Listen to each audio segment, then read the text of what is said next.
everything is sexist, everything is racist, everything is homophobic, and you have to point it all out.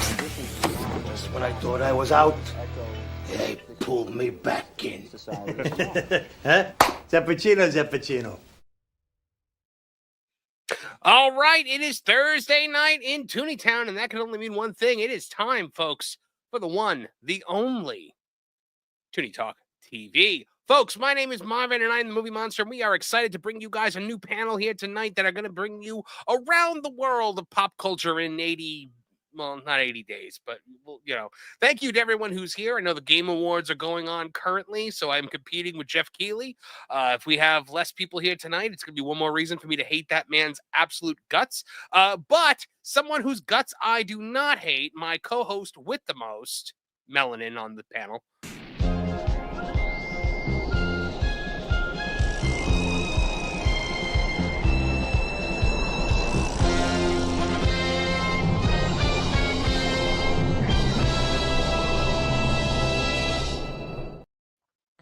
Kevin Apollo, how are you, my friend? My man, I've had a rather interesting day today. I stopped by my office, and there was a box there waiting for me. When I opened up the box, it was a box from one of my old personal training clients. He had passed away, and he had left instructions for his son to give me all of this Star Trek memorabilia because he knew that I was a great big old nerd. So I have a 1992 sealed in-box Enterprise D with lights and sounds, a bunch of figures, a old from the 60s phaser 2 shooting targeting game, and a classic mug with Kirk, Spock, and McCoy on it from the 60s. Wow, that's how you know you've made a difference in somebody's life, when they leave you their Star Trek memorabilia. I mean, that's really, really cool. Oh, that's fantastic! When you set up your awesome recording background, you've got to have some of that on display. Yeah, it's all scattered all over Mount Apollo. So at some point in time, I'll be allowed to go in there and do stuff. Yes. All right, guys. Also joining us this week, as always, she is my co-host on our true crime members exclusive podcast, Crime and Punishment, of which a new episode is coming. Hopefully this weekend. She is the one and only, thank goodness, Trish. What do you mean, thank goodness? I couldn't handle two of you. Broke them all. One is very much enough. You know what? Forget you. I like Captain Coming to America better. You would not. You always like. Thank you for noticing that, by the way. You're I was welcome. very disappointed to go through the entire pro show and have no one notice that. I didn't see it tiny, but I just saw it when it came big on the screen. Oh my goodness. Oh, Trish, how are you? We had a fun recording the other day. Well, you know what we did, which sounds funny to say about Because we're talking about murder. Yeah, but we did have a good time. We're finding our grooves too. We really are. Like, the show was very easy this week. I mean, I really like it because it's the one show that we do where I don't have to do anything but show up. Because you do all the work. But it is. It really was fun. What was the lady's name again? That killer granny, who wasn't really that old. Dorothea Puente. Dorothea Puente. Yeah, that one's coming up for members over the weekend at some point. And we're excited to bring that to you guys. But something else we're excited to bring to you, or somebody else we're excited to bring to you. This lady is a Renaissance woman, if there ever was one. The obscenely and ludicrously and infuriatingly talented Jessica L.A. Sheffield. Not that Jess doesn't deserve such an intro, but she just got mountains of praise heaped upon her, and thank God there's only one of her. I love you, Trish. I love you too, Jess. I've known you for 20 years. Out of here. Absence makes the heart grow fonder. I'm just the new kid. Don't worry. I'm sure the praise will wear off soon. Give it 20 years. Hey everyone, good to see you all again. And I just got back from a fantastic weekend at NostalgiaCon. met some amazing people, and I am excited to continue the rest of this road trip across the US, and so happy to be tuning in here, especially after how hilarious last week's episode was. Oh, last week's Black Voldemort. That was Black Voldemort was, I think, maybe what it's the first time I've ever gone back, like specifically because I wanted to watch a segment from the show again. I was just like, I really enjoyed this one. I was linking that to so many friends who they're not familiar with the show. I'm like, guys, this is the show, and I just linked from that onward, and then people were just like, in tears laughing. And Captain Coming to America, your occasional quips. It was as Marvin said, it's like, hey, as long as he keeps laughing, we're gonna keep turning this baby up. And I was like, oh my goodness. But guys, we are not done yet. The panel of awesomeness is only getting bigger and better. From the world of That Park Place, you've seen him on the Pro Show several times, including just the other night with Kevin and I after watching Skeleton Crew. He is the man, the Lorne Connor. Lorne! For what it's worth, I'd try to handle 2 Trishes. Thank you, Lorne. Oh, Lorne. I love you, buddy. Lorne, what is new and exciting with you? I got a new computer, so if I'm looking a little different, it's probably because I'm still getting things adjusted and making sure everything works. But so far, it seems to be going okay. New computer is always the greatest feeling in the world, knowing it's never going to work better than it's working right at that moment. Right. Well, I mean, it's great because my old one was really getting long in the tooth. It needed to be replaced, but it's such a pain in the butt to get everything reinstalled and get all your documents and everything moved over and get everything working the way you want it to. It's just a pain. Once it's all working, then it's fun. But now, Lauren, you got this computer for a purpose, though, right? Like this was like there was a very specific acquisition that you got that you needed the computer for. Not the only purpose. I needed to replace it anyway, but it provided a great excuse. It was for Indiana Jones and the Great Circle, which I have played a little bit of, still in the very beginning of the game, but so far I'm very pleased with what I've seen. So, yeah, so we're going to talk about that in 1 second. We just had another panelist pop in. Guys, you know him from the world of That Park Place. He is, I like to call him the assassin of our show because he just comes in with those one-liners that are always just slay everyone. He is Mr. Martin Stone. Martin. Hey, everybody. Martin. I wish I could have a better one-liner. He's the most pleasant assassin that you'd ever meet. So polite. Yes. Martin, how are you this week, my friend? You know, I'm doing pretty well. Enjoying the festive holiday season. Yes. My kids are loving it. Year. My favorite time of year. I love it Me so too. much. By the way, guys, I have put together my top 10 list of Christmas specials and movies. And I'm wondering if I should deliver that list here today or if we should wait till next week and everybody kind of does a list. What do you think? I think everybody. I think that'd be a lot of fun. Yeah. So everyone, all right, that's homework for next week, guys. Put together your top 10 list ranked from 1 to 10, 1 being the best, of your Christmas specials, your must-watches every single year. Do you mean like movies too? Yeah, it could be a movie. Anything falls under? Okay. Yes, if Christmas Vacation is not on your list, I'm going to be judging you pretty harshly. Or like episodes of a show, if you really You could do that too, yes. Because one of mine, I will give you guys a spoiler alert, one of mine is an episode of a television show. I think I might know which one. Here we come. can it be a single special that aired in 1978? Yes, of course it can. One that never I aired like again. And tried to be buried by the creator? Sure. Yeah. Newly resurrected in a show that's actually quite good, but nobody's watching. Yep, that's the one. Yeah. We still think I heard we need to that, watch Kevin. that. Oh my goodness. All right, guys.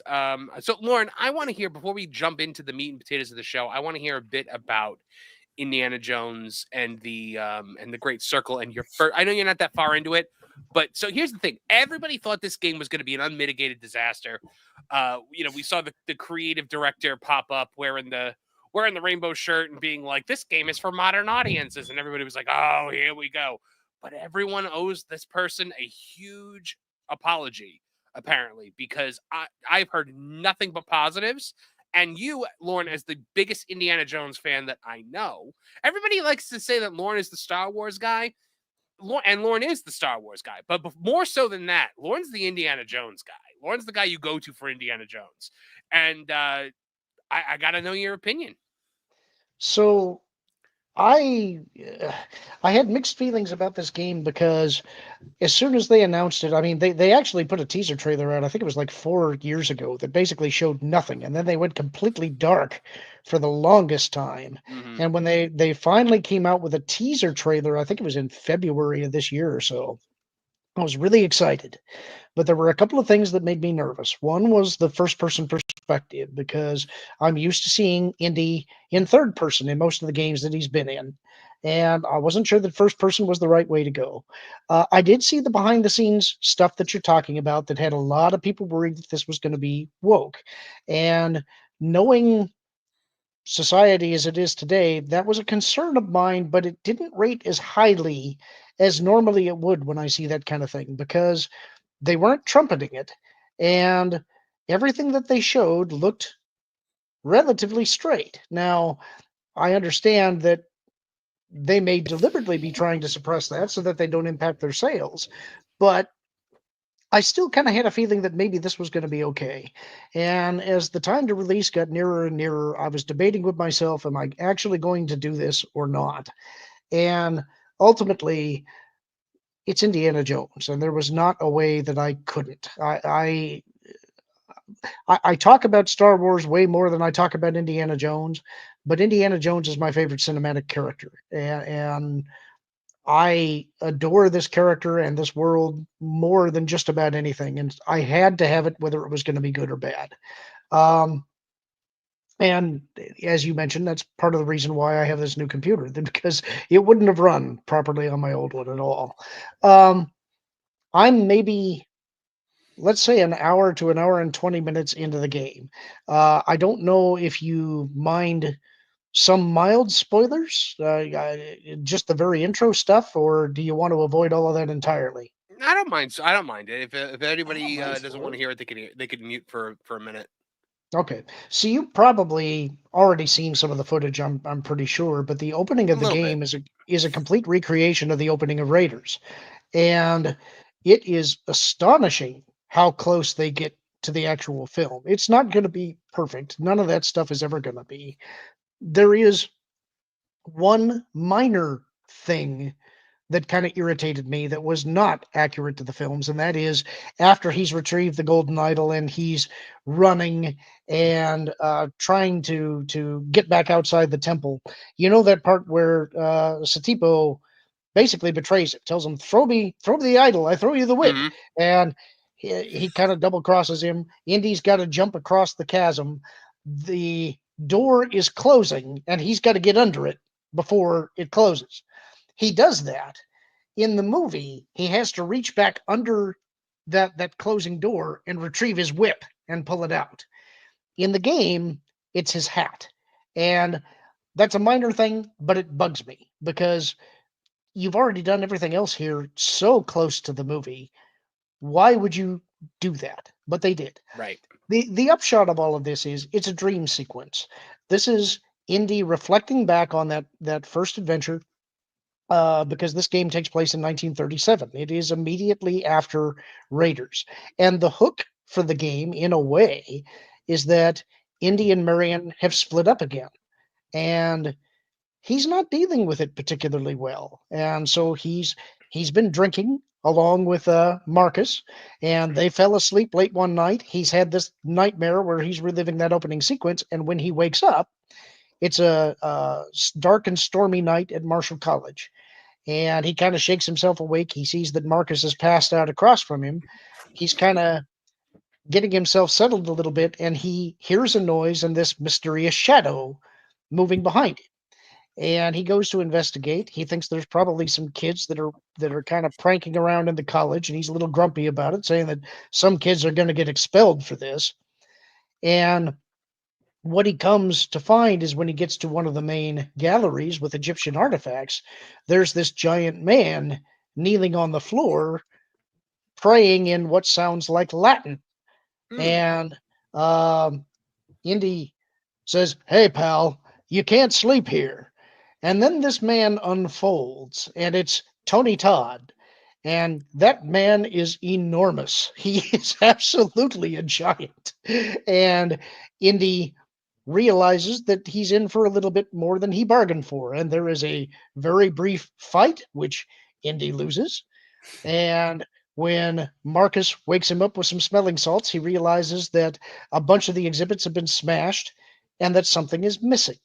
And later on, as they're investigating to try and figure out what all of this is about, they come across a pendant that the assailant left behind that is part of the secret archives from the Vatican.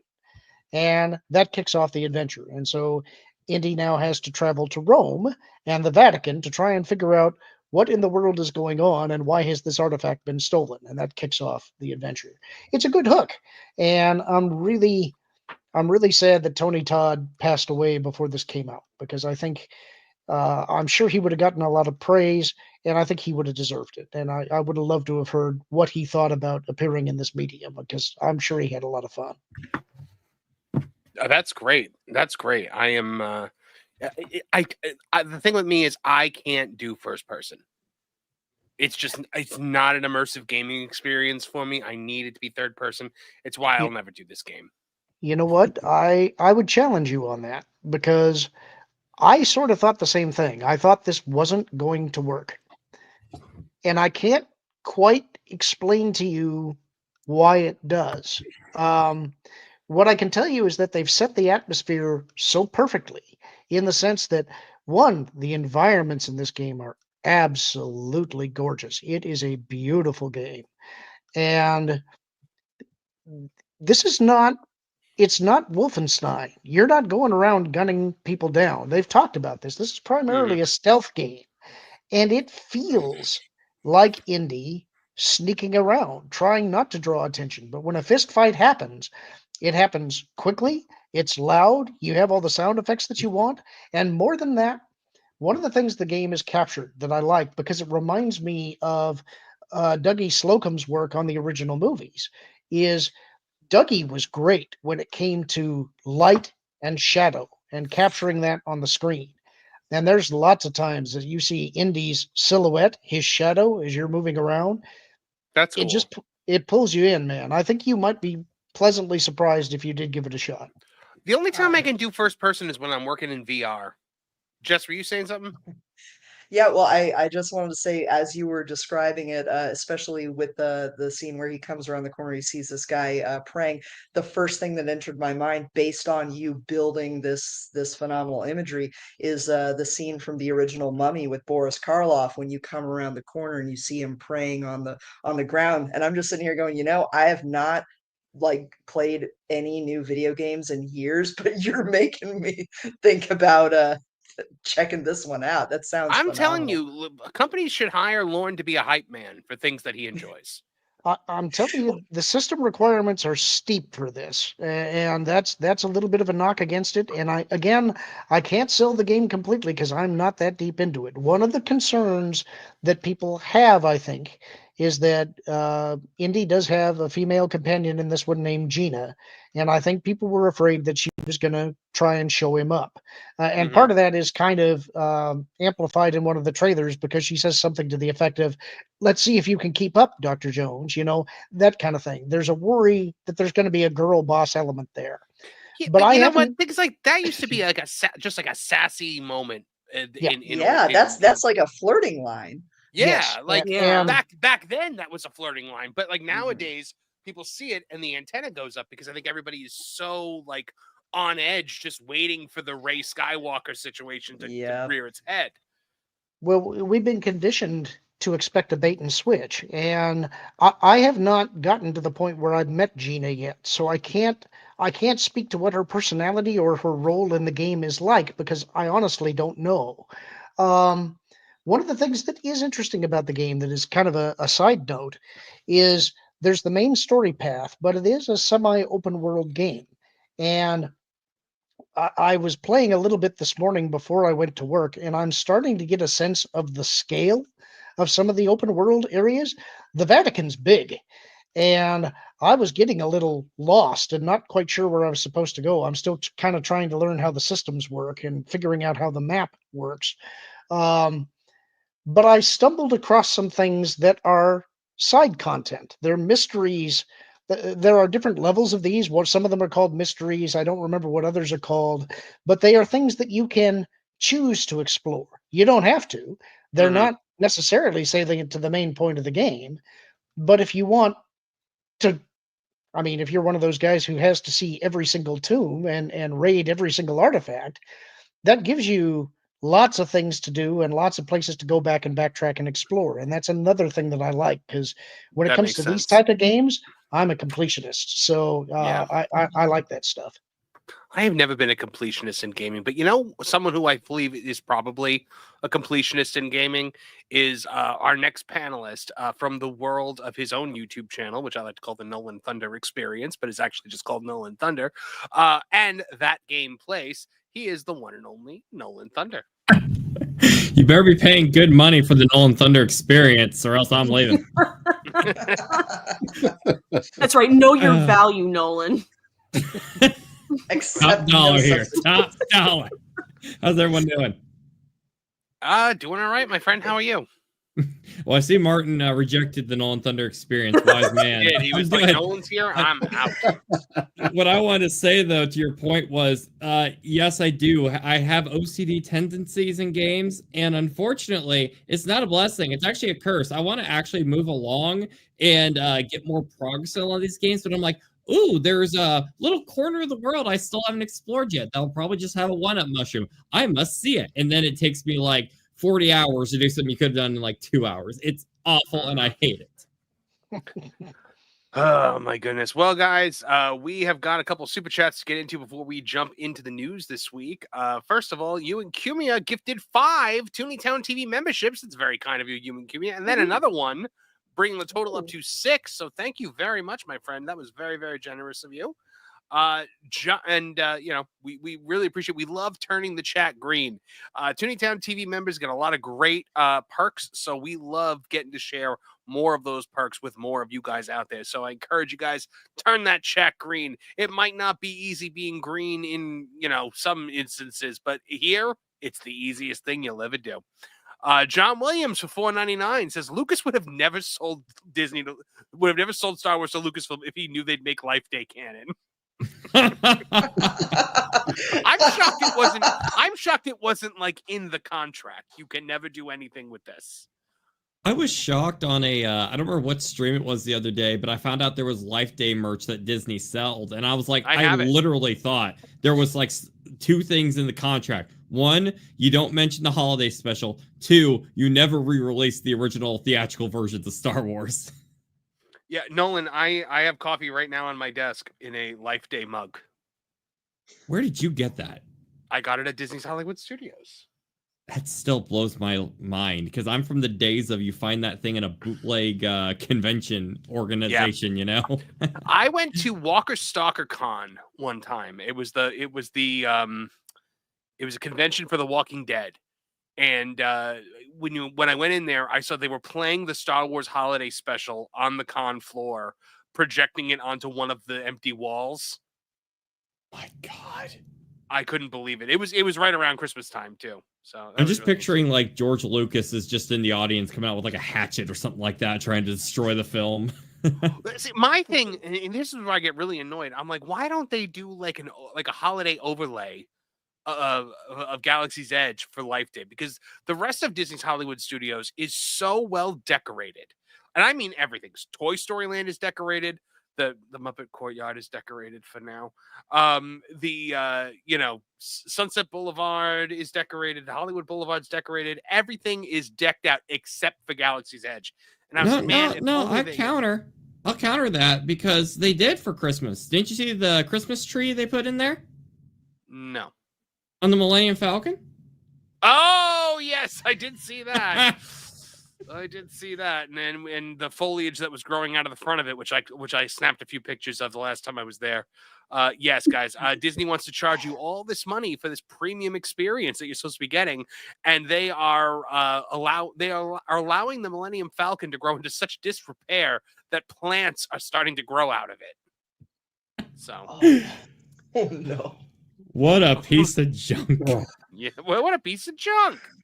Tooney Town that I gifted 5 Tooney Town TV memberships.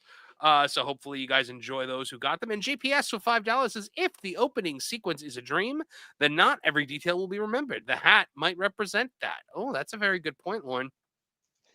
Yeah, sure, but I still want them to be accurate. You know, I get that there's justifications for it. It's just that I really prize accuracy in these things, and if they change something, it bugs me. So take it as you will.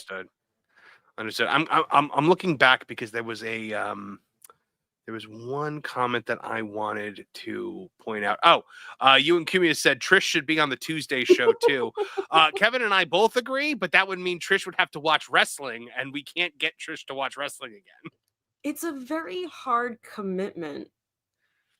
You know, the second.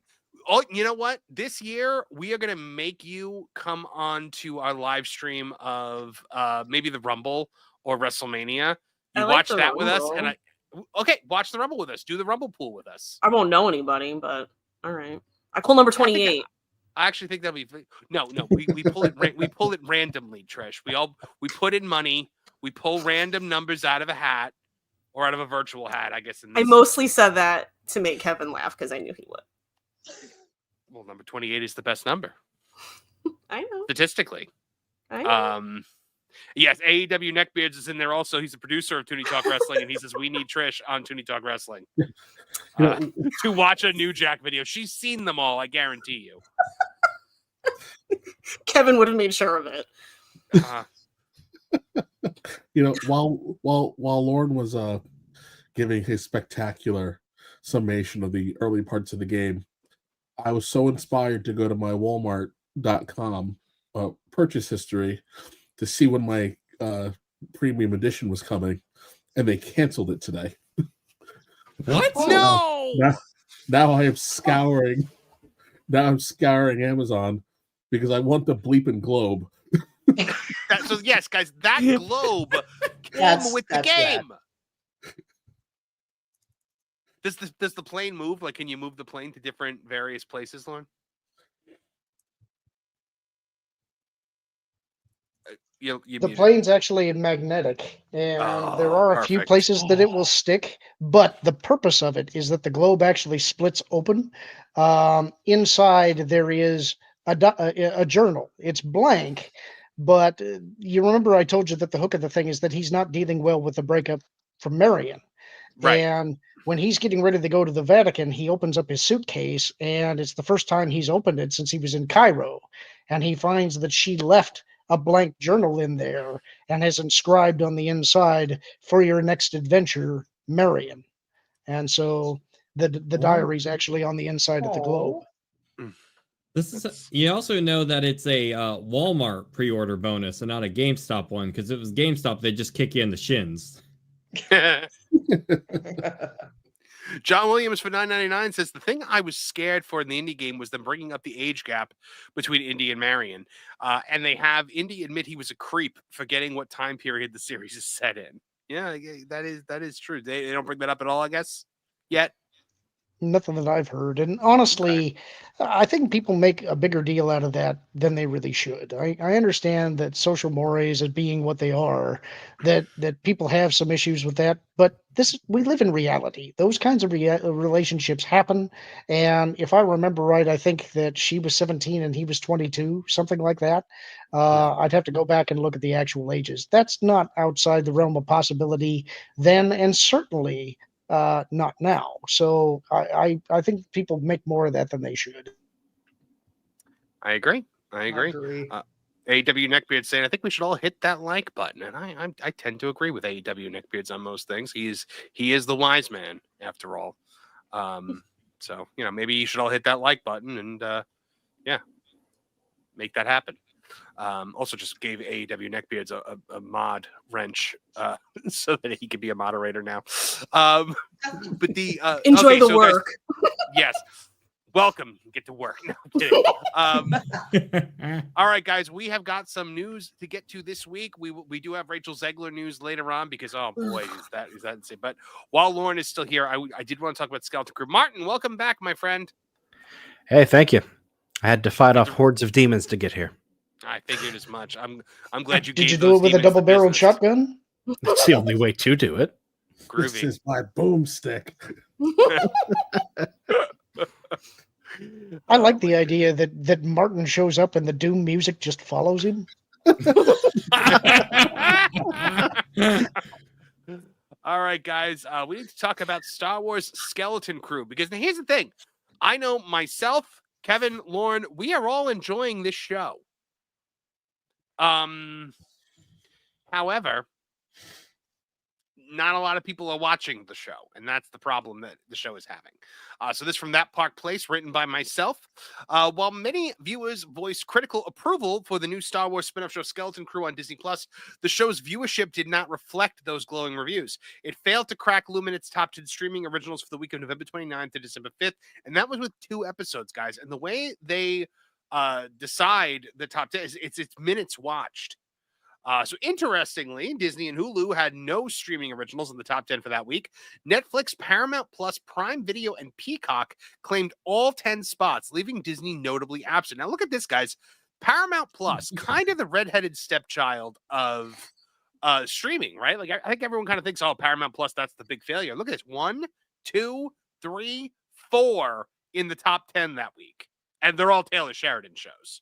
For the most, they're all 4 of them are Taylor Sheridan shows. Paramount Plus should just be called Taylor Sheridan Plus. Taylor Sheridan Plus.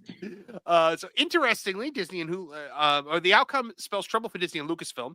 An exclusive report from the Valiant Renegade YouTube channel revealed that Disney Plus advertisers are abandoning the platform in large numbers. This exodus follows Disney's failure to meet the minimum impression thresholds that are guaranteed in advertising contracts.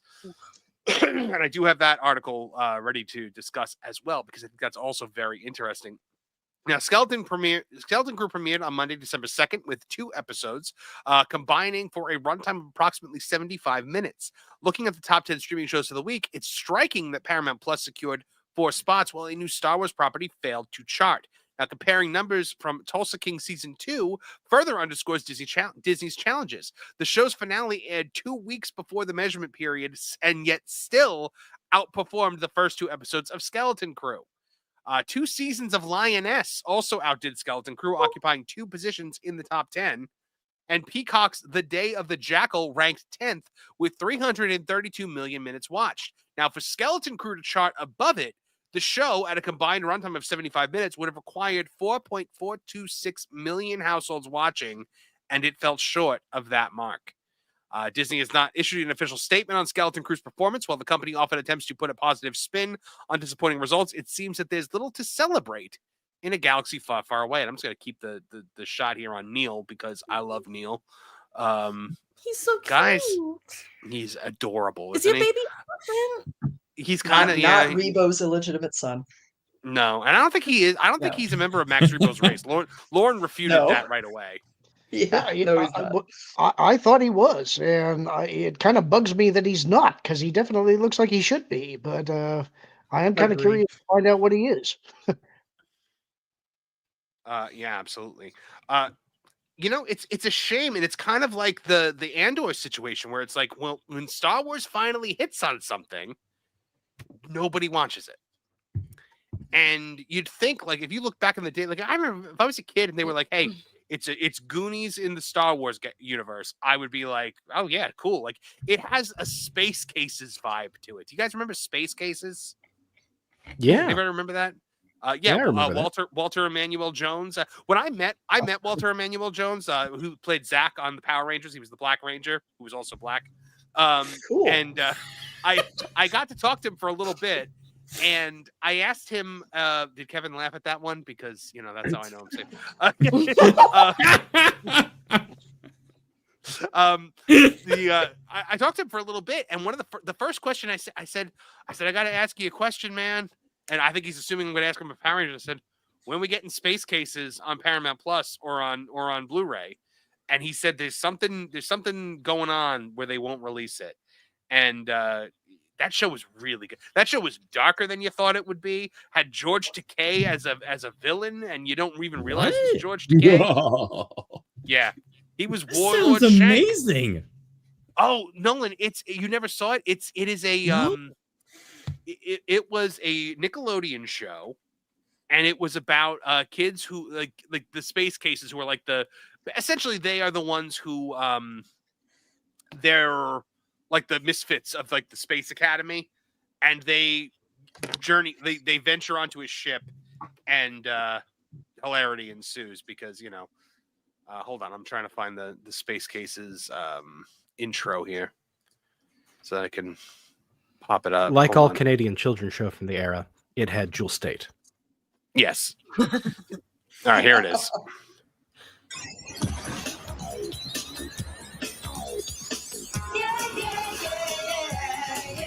I want to watch this show already. This is season 2.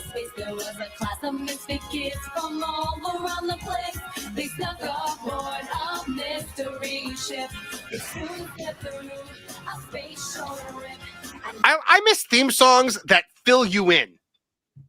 Yes! Like if this is your first episode of Space Cases, you now know what's going on.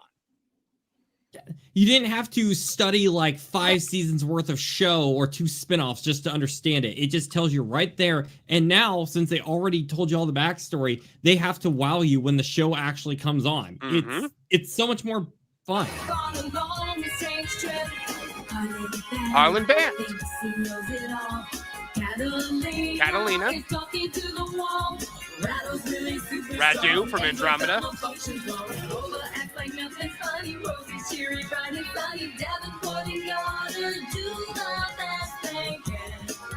They were the adults who weren't cool. Why does this song actually slap?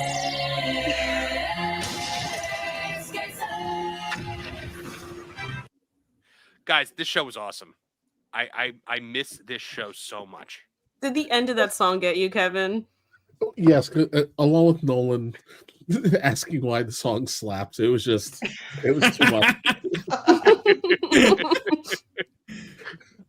Hold on, guys. We break for super chats of $50 or more, and we have to break right now. Photon Empress for $50. Thank you so much.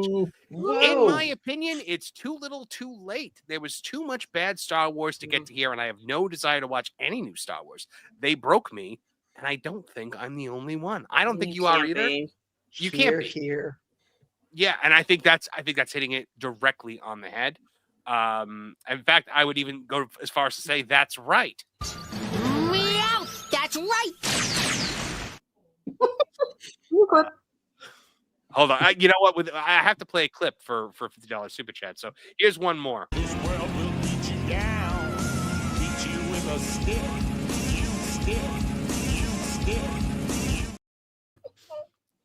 I love that. What did you do to that dog?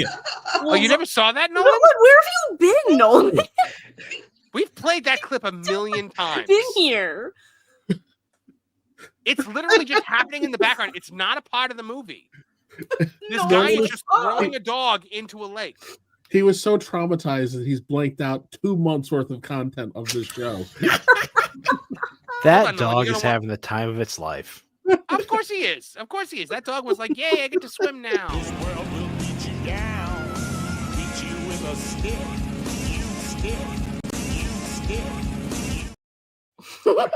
That water looks too shallow to be throwing that dog into.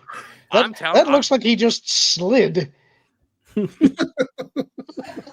Oh my goodness. But yeah, guys, I think Photon Empress hit the nail right on the head there. No desire to watch any new Star Wars. And I think a lot of people are in the same boat. And anyone that was on the fence, I think was completely pushed off it by the accolade. Because it was so aggressively terrible. Have any of you noticed? Photon Empress. I don't think anybody had any expectations for Skeleton Crew, and I certainly didn't, because it sounded to me like you're doing Goonies / Lost in Space and going to an unexplored area of the galaxy, so why make it Star Wars? And what little they gave us in clips beforehand didn't look like Star Wars. No. I have been very surprised to enjoy this show, and I think part of it is because I got a soft spot for pirates, and I love the fact that this is the first Star Wars show, I think, ever that has given us dozens of creatures, both in practical effects and CGI, and that's something that I feel has been lacking from all of the Star Wars content. So I'm loving seeing that, and what they've been designing just looks great. My one fear is still my theory about where they're going to take this show, not with necessarily DEI stuff, but if I'm right, then this planet is working on behalf of the First Order, and they're going to tie it to the sequel trilogy. I'm really hoping I'm wrong about that, because it would be nice to be positive about something for a change, and just be able to enjoy a whole show and not have to pick on it. So, you know, I thought my wife would enjoy the show. So, like yesterday, I tried to put it on. Like, I'm like, hey, watch the first episode of this because I wanted to like get refamiliarized with the first 2 episodes. And she was like, I have no desire to watch anything Star Wars. And I was like, man, I think this is where a lot of people are. It There really is is. no mouthwash in this country that can eliminate the aftertaste of the Acolyte. You're not wrong. They've been robbed. Yeah, if it wasn't for this show, I would have never probably watched Star Wars ever again. To the point where I was questioning why I was still paying for Disney Plus, other than it renews annually, and I always forget to not renew it. I gave up on Star Wars when The Mandalorian season 3 episode 1 happened, where I just like, okay, I guess the whole show wasn't going anywhere and we're just back to square one again. So the rumor that I heard about that, Nolan, was apparently I had heard that Endymion had spoken about this in one of his videos, that they didn't think The Mandalorian was going to do very well, and so the Lucasfilm story group kind of just let Favreau and Filoni do whatever they wanted to do, and that's why seasons 1 and 2 were so good. And then when it became a phenomenon, now all of a sudden Kathleen was like, okay, now I have to put my stamp on it, which means, you know, no more boys. No boys allowed. No boys allowed. You know, I have to wonder because because Skeleton Crew has been so enjoyable. How much of this is John Watts versus Lucasfilm proper? That's a very good question. I think a lot of it has to do with John Watts. I think you get a guy like John Watts to come in, and you know he directed Spider-Man, right? Yeah. Yeah, you get the Spider-Man director who's made billion-dollar films to come in here and direct this movie. I think he's going to have a little bit more clout than your average Lucasfilm director. And it's also making me sad because we don't get to see what his Fantastic Four would have looked like. I know. Lauren, what were you going to say? there is one other thing that I haven't really mentioned about Skeleton Crew that I kind of wonder if they're going to bring in. I kind of doubt it, because this would be pulling in some deep cut EU stuff. But they say that Aten is supposed to be a treasure planet, right? Yeah. Did you guys ever read the old Han Solo Chronicles or the Lando Calrissian Adventures? Long time ago. You remember Zim the Despot? Vaguely. It's ringing a bell, but I don't. Yeah, it's not 100% popping up. Great big warlord in the old Republic who did amass a fortune. And so that could be where his treasure trove was. That was also, back in the old EU, the origin of discrimination against droids, because Zim had battle droids that he used to expand his empire. And so that's where the original droid prejudice came from. Oh, wow. That's really interesting. I always assumed that the droid prejudice came from the Clone Wars.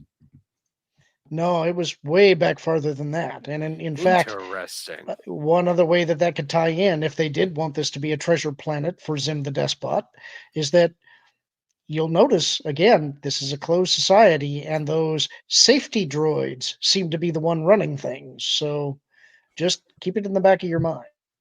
Yeah, Flankers. the safety droids are giving me Stasi vibes. I did like seeing you know what? Like, I know we saw battle droids in Mandalorian season 3, so like it's not like it's the first time we've seen them again.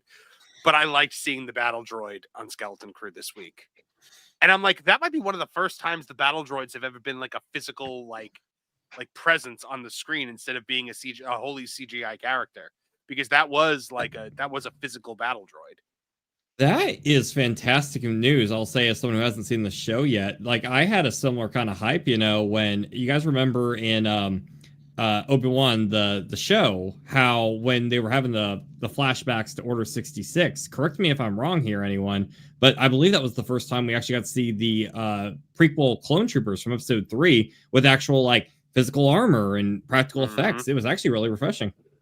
Yeah. Now, and also the battle droids featured very heavily into Star Wars Jedi Survivor, which is a fantastic game. I very much enjoyed that game, and I really liked how they brought the battle droids in. Essentially, during the Clone Wars, a trade federation, one of those big, enormous trade federation ships, crash landed on this planet, and this group of pirates found it, and it was still mostly intact. And they were able to reprogram and reactivate the battle droid army that was inside, and were basically using them on this planet. And so you were able to, fight against the battle droids, and I loved it. I loved it because they brought back like. Go ahead. I like that because it's practical. It's like completely the opposite of the problem with, like, say, the Rise of Skywalker. How fan fictiony it was when you saw like the vessels like rising out of the ocean. It sounds like something you come up with during playtime. That I could actually see happen in the Star Wars universe. Like it's kind of like a tamer alien Romulus in a way. But it was great for Cal too, because he was a clone. He was a Jedi in the Clone Wars, and so he was calling them clankers, and he was like the two of them were arguing, and like the one guy's like, "Were those droids just arguing with each other?" He's like, "Yeah, it happens more than you think." Lauren, what were you about to say? I'm actually really surprised you like Jedi Survivor. I really did. See, I loved it when I started playing it, but I got really bored really fast. It was one of those things where I felt like they actually made the worlds too big, because being a completionist, it's kind of like what Nolan was saying. I could leave a planet, but I wouldn't, because there was more to explore, and I would get tired of it.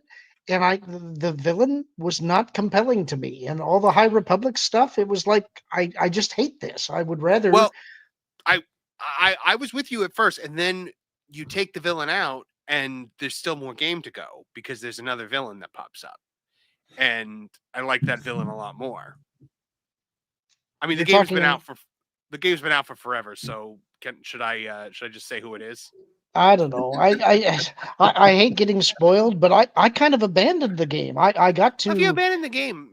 So you find it. So I got a new computer now, so I can go back to it. Okay, then I won't spoil it for you. But no, the guy with the one arm, he's not the main villain of the game. Okay.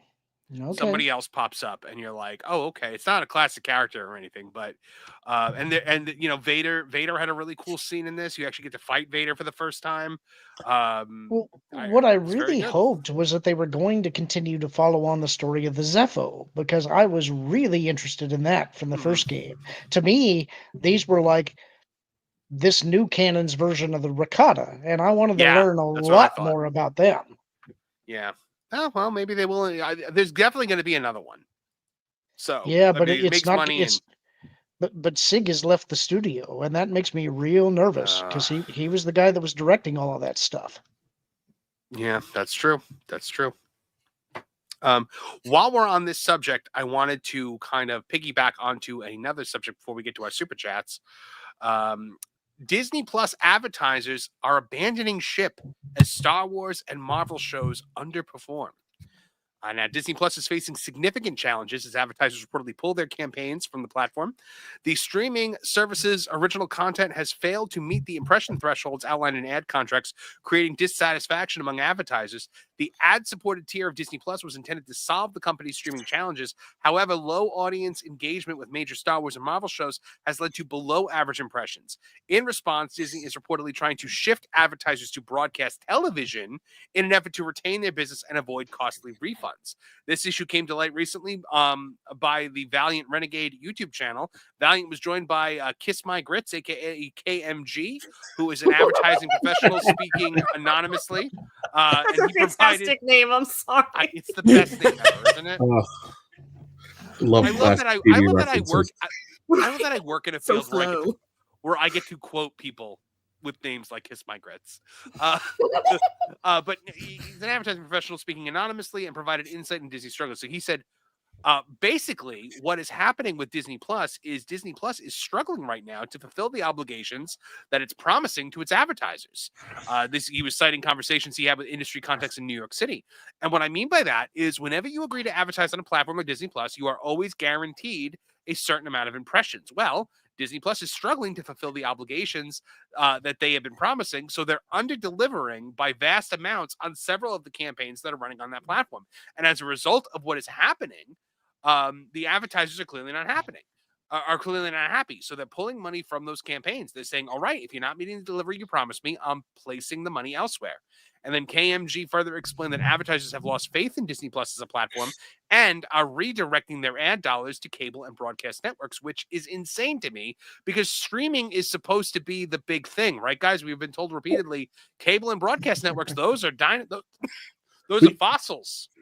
We kind of touched on this on Tuesday when we're talking about ratings for another show. Mm-hmm. One of the things that no one's really talking about as the streaming wars, cannibalize, all the platforms cannibalize each other, people are slowly starting to go back to cable. There are shows, the only one that I can remember, because I saw a commercial for it and thought it was the most ridiculous thing I've ever seen. It's a show that's, I think it's on its 5th or 6th season. It's called Sisters from Tyler Perry on BET. And it grew its audience almost over close to 25%, just this year alone. That is a massive influx of people because, when streaming first started, it was cute and everything was $3 to $5. And now if you have Hulu and Disney Plus, which are essentially just the same platform with a different color scheme, you're dropping $40, $50, and you can't even see everything you want to see. So why not go back to cable, even though when you look at cable, it's the same as having not cable in the 80s. Well, now here's the thing, Kev, is that they're discovering that the audiences for Hulu are not the Disney Plus audience. And the audiences for ESPN Plus are definitely not the Disney Plus audience. So now you've combined these three services into this one super service with the Disney bundle, and you're having a hard time selling the advertising.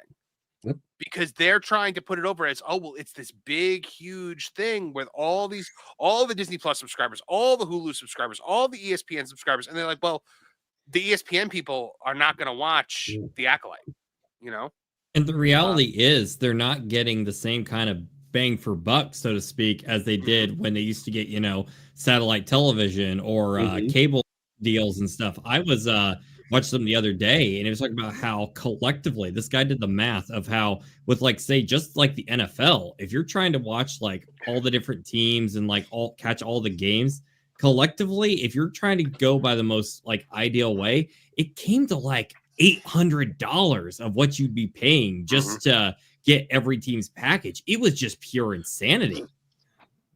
You know what? I've been watching Tubi the last couple days because I'm watching Babylon 5 on Tubi right now. And I'm amazed at it's got all these commercials and I'm like, but this is free. This is costing me nothing. Nothing annoys me more than a paid tier with ads. Can we celebrate Tubi for a second? I love the story of Tubi. Oh. And the Murdochs just embarrassing Iger. Just showing the world that he's an absolute neophyte. Go ahead and explain, Kev. So Tubi is a Fox created app.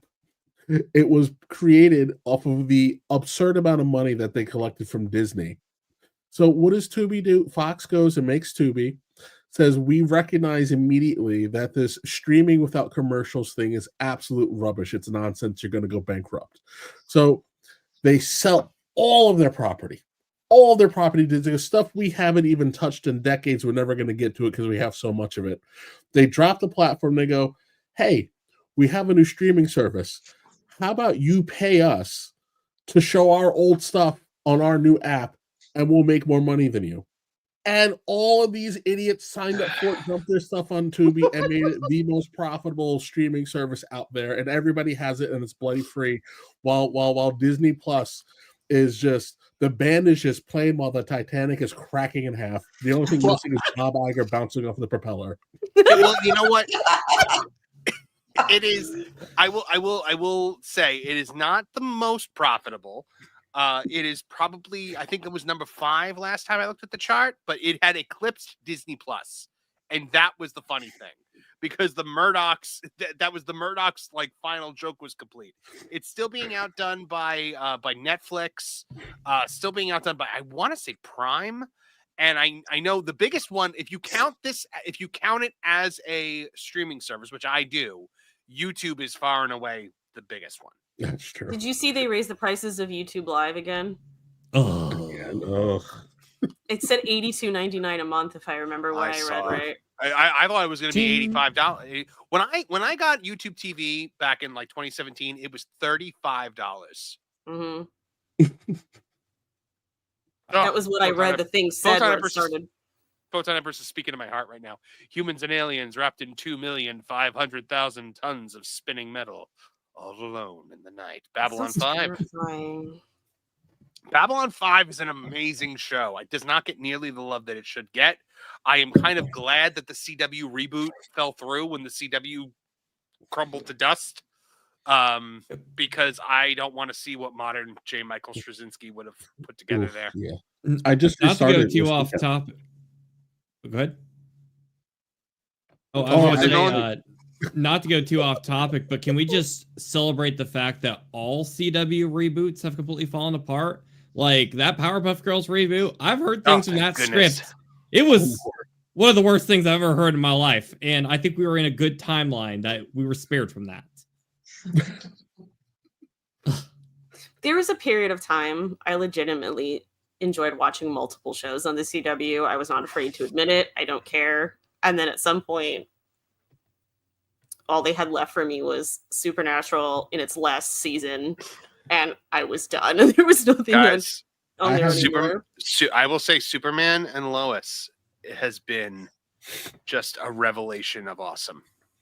I liked Nancy Drew. I will say that. Nancy Drew was shockingly enjoyable. I have no shame in admitting that I thoroughly enjoyed the Dynasty reboot. I kind of wanted to watch that. I won't lie.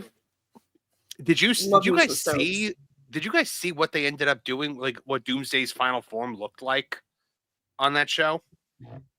I jumped in to watch the last episode, and I haven't watched the last episode. I haven't watched the last episode yet. Was it good? It's phenomenal. I loved the ending. I think some people may find it a little controversial, but to me it felt like, what if John Byrne wrote Whatever Happened to the Man of Tomorrow? Oh, does Clark leave Lois for Robin? No. That would be if Tom King wrote the end of Superman and Lois. Yes. I'm trying to upload the picture of Doomsday so I can show you guys, because my word, was it super, super cool. Where the heck did it go? I always have respect for when TV shows can get these designs right when Hollywood can't, because it's like, you guys have like potato budgets. Look at that. That's rad.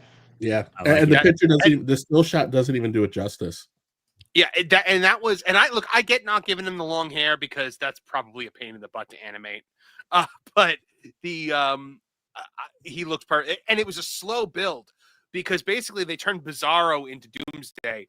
And when he first showed up at the end of last season, he looked cool, but he didn't look like that. And he evolved because they actually did Doomsday the way it's supposed to be done, where it's like every time you kill him, he comes back to life and has evolved beyond the thing that you did to kill him. So the last thing I had seen was him grabbing Clark by the head. The fight scenes between them were just incredible. And the show had so much heart and soul. I can't recommend it enough. It's so good. The only thing that made me sad was they showed the comic book accurate Steel costume that they didn't have time to debut. I know. Beautiful costume. And by the way, this was this Lex Luthor in this show is my Lex Luthor. I mean, I loved this Lex. So Valiant went on to say, the problem, as we have pointed out, especially with Andor, which is now a year and a half ago, that the audience simply didn't justify the expense it was made to produce the show. Those four shows total. So we're talking, what were the 4 shows? I think I had it listed up here. The Acolyte, Loki Season 2, Secret Invasion of all things, and Andor collectively cost the company $1 billion to produce. Despite this investment, none of these shows topped the streaming charts and received an average audience score of 57.8% on Rotten Tomatoes. So streaming is not the magic. Yeah. Streaming is not the magic success that Disney assumed it was going to be. And guys, here to weigh in on this, my good friend, the one, the only WDW Pro. Hello. Welcome. Hey. Marvin, shut up and look at your chat. It looks like the Star Wars title crawl in the chat right now. Oh my god! Marvin, you owe Photon Empress a very nice lasagna sent from the finest restaurant you can find. Photon Empress gifted Holy macanoli! Town TV memberships. Photon Empress, thank you so much. My goodness, I am so sorry. I was looking away from the chat, and I have to play every clip. I have to play every clip. I have to play every clip. I am assuming direct control. I have to play lasagna, not a clip. You owe this lady lasagna. I make a mean lasagna. Specifically. I will tell you that much. Yes. Glom gold, glom gold, glom gold, glom gold. And we got to, of course, get the famous. Alson, help me up onto his casket so I can dance on it. Wow. 50 memberships. Photon Empress, you have gone above and beyond, my friend. You have turned the chat green. And literally, there's no one else who, there's no more gray names out there. I don't think so. Turn everyone into a member. do you have the Gandalf the White clip? Because you need to dig it up if you don't. Yeah, for real. People who now have 3 months membership because of this. It's fantastic. Amazing. Thank you so much, Photon. I cannot even express how grateful I am for you for doing that. Marvin, I feel inadequate. I gifted 5. I know. I did see that, and I just saw it now. But I feel badly. I worry that she may have slipped and hit a 0 on accident just before she submitted. I don't think we know. Photon Empress does not make mistakes. Given what I know about what she does for a living, I would say that she doesn't make many mistakes. But God, you know what? I think this is very apropos for the moment. All I do is win, no matter what. Got money on my mind. Everybody hands go up, and they stay there, and they stay there. What was that, bro? The rocket scientist to figure out that Photon Empress is amazing. Yeah, fantastic. Thank you so much. I can't even express just how awesome that was. Thank you very, very, very, very much. Gosh, guys. Yeah, so Pro, I would love your thoughts on the advertising situation that Disney Plus finds itself in. We were just having a whole conversation about Tubi. And how Tubi has kind of upset the streaming world. And I know you have a lot of opinions on that. I do. And some of them are even good. Are you ready? I'm ready. All right, folks, here we go. So Disney is facing a lot of ire, even a little bit of fire from their ad partners, because it turns out that all of those fake ratings that they continuously crow about don't mean a single thing if you can't make those shows sing. And Disney cannot make The Acolyte. They can't make Agatha. They can't make Skeleton Crew do anything for you. Mm-hmm. And since you're no longer tuning in, advertisers are not making a pretty penny off of Disney Plus, and they want their money back. And that's no good for Disney because that puts them out into the public realm of people realizing, hey, Disney Plus is not as successful as they're saying. It's actually over here at Hulu that we need to be. So the advertisers now, they want, hey, Disney, you promised us these minimums. So we want our minimums back, and we want them back on Hulu. We want them back on network TV. We want them back on broadcast. We want them on ESPN because Disney Plus is not doing it. And why is Disney Plus not doing it? Because for the past 3, 4, 5 years, Disney has been totally dedicated to DEI, ESG, woke agendas, and nobody is turning into that. And so guess what? It's the final comeuppance of Disney where now they have to face the music. They don't have to light the lights because there's nobody out there feeling like this Disney Plus thing's all right anymore.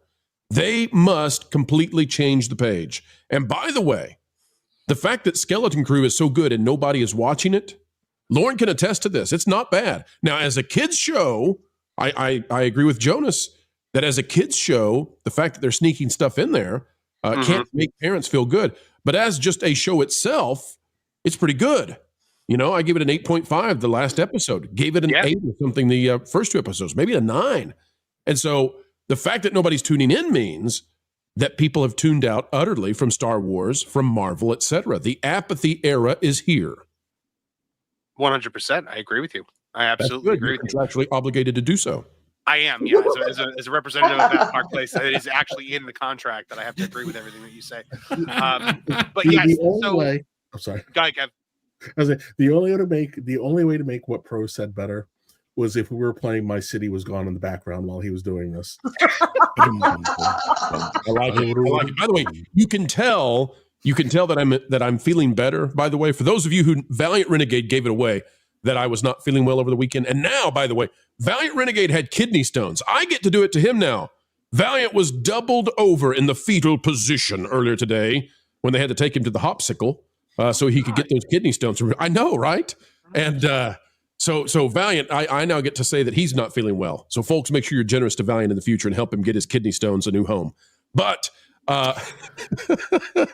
it's always the facial expressions from Lauren that get me so badly. But you can tell, Marvin, that I'm feeling better because did you notice how I was rhyming again? Did you notice how that came back? It came back. It's like Peter learning to fly again. You can do it, Peter. You can fly. You can fly. You know, I read one of your articles on one of my Tooney Town videos the other day, and for a very brief second I did like an impression of you as I read it, and the comments lit up with best impression ever. You listen. You cannot say that and then not do it. You must do it, Marvin. Hold on. I have to find one of the. You know what? I will. We were going to talk about Marvel Rivals in a little bit. We can actually be a man, Marvin. Don't pitch down with technology. Just do it. No, I did. So this is one of. Oh no, I'm sorry. This isn't one of yours. I thought it was one of yours, but it's not. Just read it as me. Let's go. I'll read it as you anyway. The gaming world is a new contender for the crown, and its name is Marvel Rivals.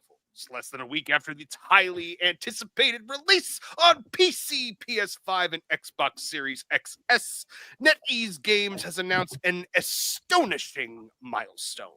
The game has surpassed 10 million players worldwide. Even more impressive, the game appears to be gaining steam with its audience rather than cooling down after a blazing hot start. All right, let me see what I can do with that. And as we do this, remember, folks, that what I'm doing in part is I like to do the little homages to El Rushbo. So there are times when I'm doing that on purpose. Yes. So here's what I would say. The gaming world has a new contender for the crown, and its name is Marvel Rivals. Less than a week after its highly anticipated release on PC, PS5, and Xbox Series X, NetEase Games has announced an astonishing milestone. The game has surpassed 10 million players worldwide. Even more impressive, the game appears to be gaining steam with its audience rather than cooling down after a blazing hot start. There you go. I've always said with impressions. I've always said with impressions, it's not so much whether you match the pitch correctly, it's if you match the cadence. And I think I've been around you enough now. Yes, I think I've been around you long enough now to actually get the cadence. All right, so Marvin, I'm gonna challenge you. All right, we're gonna sidebar your show for just a moment. I'm gonna give one of my best impressions reading that. Pull it back up on the screen. Come on, or any article you want, because I know that you want one of mine. You are because you're fantastic at voiceover. So let me do my one of the impressions that people love, and then you give us yours. You ready? Okay, hold on one second. Yep, go for it. All right. Valiant suggested that Disney Plus's most significant advertising opportunity might come from Bluey. I love that show. A children's show, the company. Oh no, Disney doesn't own Bluey. No, what are they going to do? That's an issue because there's restrictions on advertising on its content that is specific only to kids. KMG said. What a stupid name, KMG. All right, Marvin, let's hear what you've got.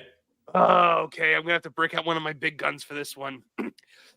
Disney is also integrating Hulu and ESPN into Disney Plus, but according to KMG, ad sales for those platforms are encountering problems as well. The audience for Hulu and ESPN don't align with the pixie duster Disney adults who make up the bulk of Disney Plus's viewership. Mr. Marvin, that was really good, except it kind of scared me a little bit, and I kind of tinkled in my pants. I'm going to have to go before my dad finds out and grounds me. Oh, my goodness. All right, now everybody else, you join in. Let's hear it. What do you got? Yeah, who's got an impression? It's not my forte. Anybody?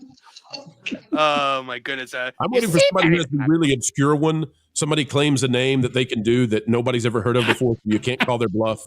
It's brilliant. Oh, my goodness. Here we go. I knew that there was trouble in paradise, Perry the Platypus, because every single press release that was generated specifically from Disney never had a single number, KMG said.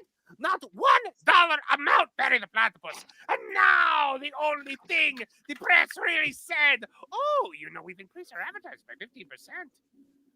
Well, That's not bad. Better than All right, hang on. Did you stop at end, I think? I did. Okay, I'll finish it out.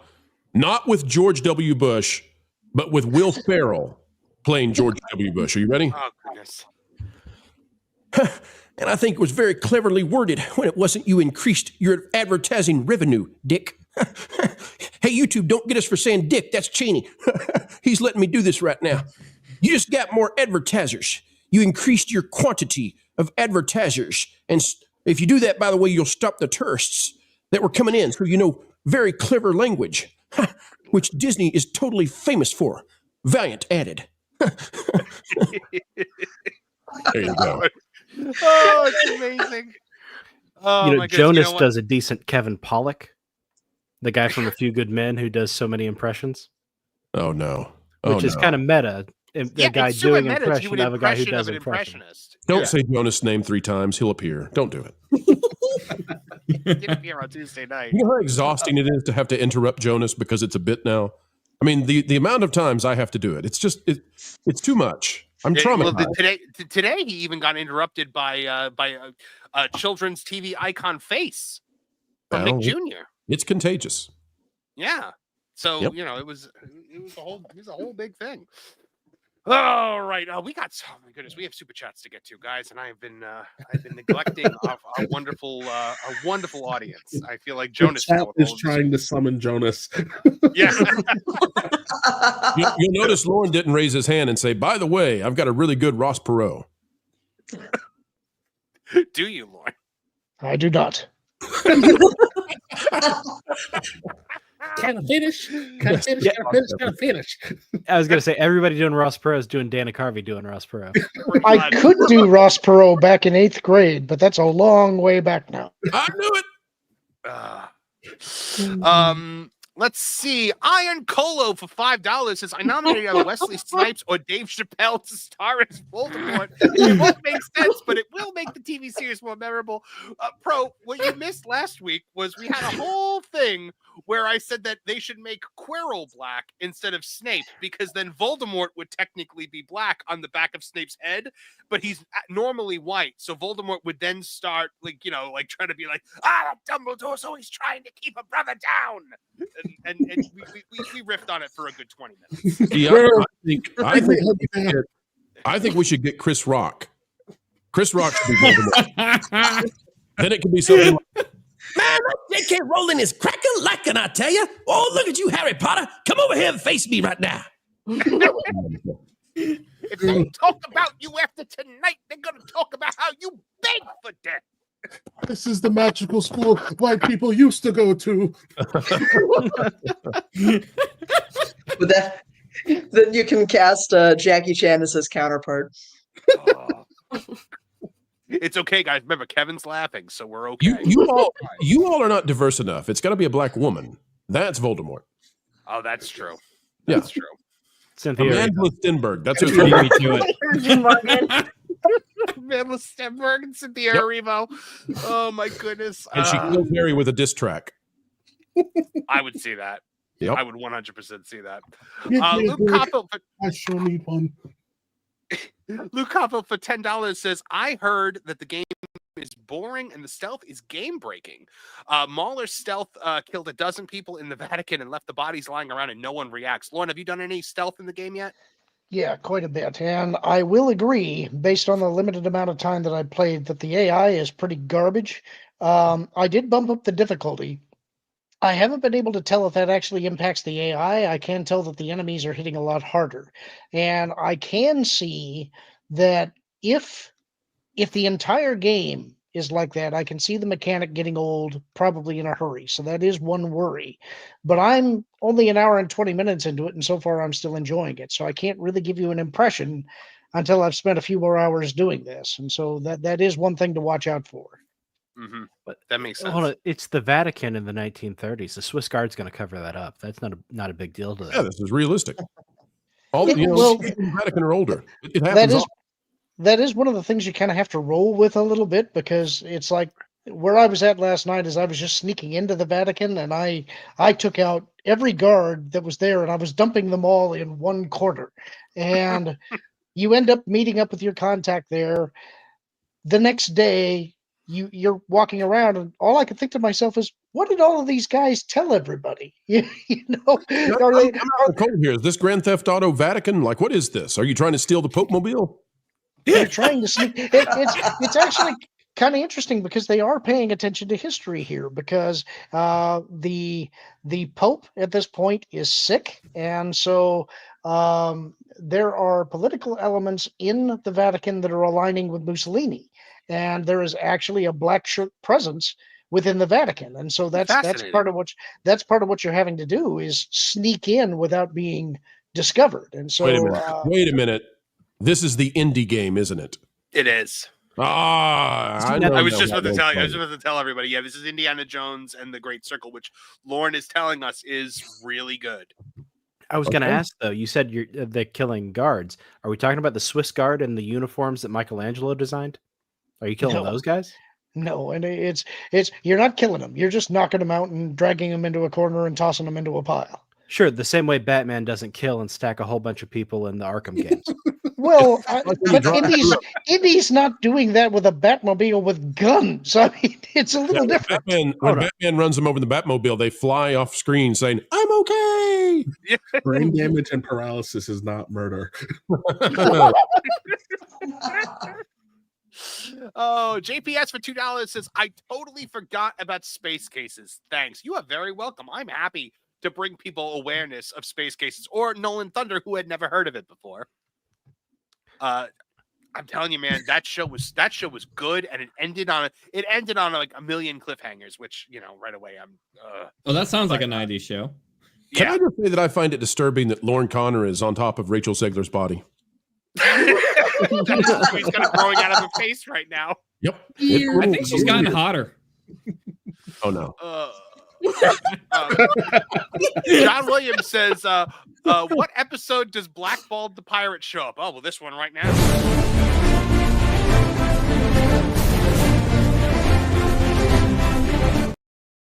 Yo ho, brother. Walk the plank, brother. Whenever we talk about piracy on this show, we have to always have Blackballed the Pirate. Going shogi, remember for 3 months, Obi-Wan was my jumping off point. The multiple Leia chase scenes where adults couldn't catch a literal baby tapped me out. The cringe was too strong. Yeah, I agree. Look, I love me some Princess Leia, but that wasn't it. Oh, man. Let's see. Luke Koffelt for $5 is P.S. Who would win, Indiana Jones or Kevin Apollo's father, and how? I don't think that fight ever ends, Kev. I think they join forces. Yeah, they join forces. They go have a drink. Both of them probably drink a little too much, so they get along just fine. Yeah. But does Marion outdrink them both? Probably. Yeah. Either way, the bar gets burned down. We saw Pro gifted 5 memberships. Thank you very much. Immediately overshadowed by Photon Empress with 50 memberships again. I still feel inadequate. Rabbit Wolverine, Elsie Killer 17 says Glom Gold, Glom Gold, Glom Gold. And well, you ask, and we shall Glom Gold, Glom Gold, Glom Gold, Glom Gold. Yes, Flintheart Glom Gold is the unofficial mascot of Tooneytown TV. So William Thompson, I've never seen William Thompson in our chat before. Welcome, William Thompson. For $5 says, Lorne, hail Marvin the Martian, don't destroy the Earth, hail WDW Pro. The Illudium 2 space modulator. Hello, Big Hat, Big Cattle. Happy to see you.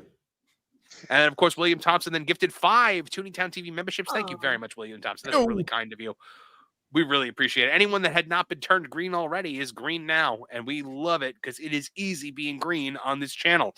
Mr. Jamie Jam, 88 for $4.99. I do accurate impressions of Arnold Schwarzenegger, Barack Obama, and Donald Trump. Oh, good, all the hard ones. I'm kidding, Mr. Jamie Jam. That's awesome. Can you do Arnold Schwarzenegger doing an impression of Barack Obama while angry at Donald Trump? That's the kicker. Oh, that's a good one. That is a good one. The water is William fine. Thompson says, drink the water. The water is fine. That was a good one, Kev. William Thompson for $5 says, don't be mean, WW Pro. Jonas Campbell is my favorite YouTuber as long as Michelle from Force of Light isn't there, as we all know. Yes. I am glad to know that William has formed a Jonas fan club of 1.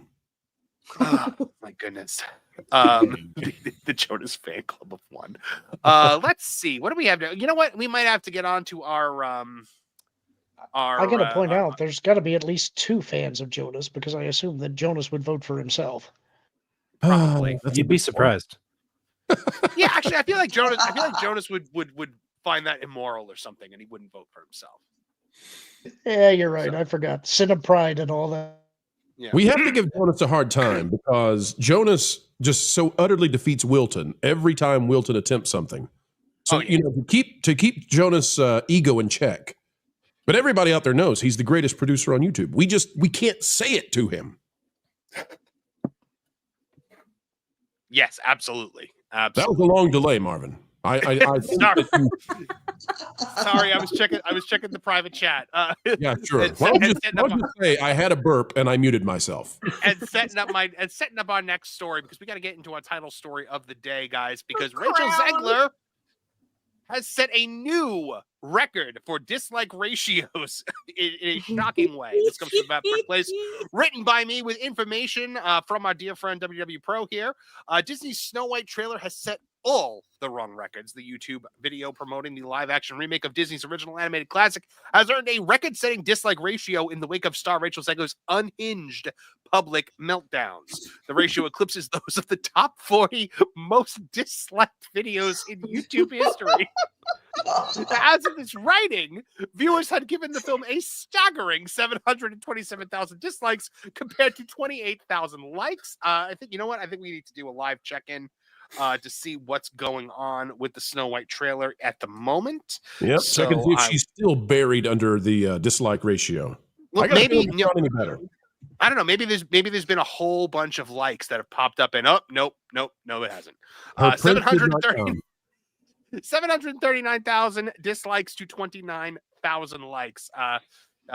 We're still buried under all of this. So, in a recent interview on his YouTube channel, Hollywood Scooper WW Pro broke down the trailer's like to dislike ratio, comparing it to the top 40 most disliked videos in YouTube history.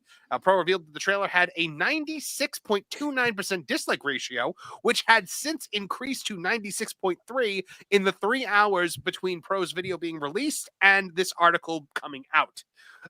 Note that Zegler's trailer doesn't fall into the top 40 because videos received far more dislikes before YouTube changed its policy and began hiding dislike numbers from the general public.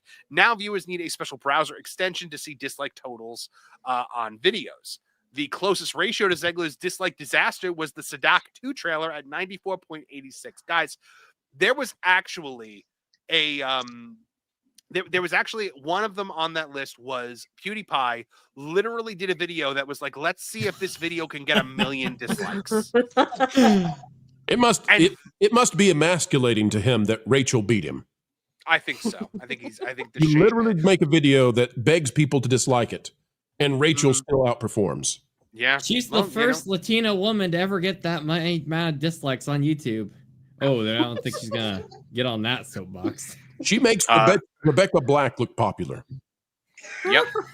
Yep. But now, guys, we are looking at a potential disaster coming down the pipe in March when this movie comes out.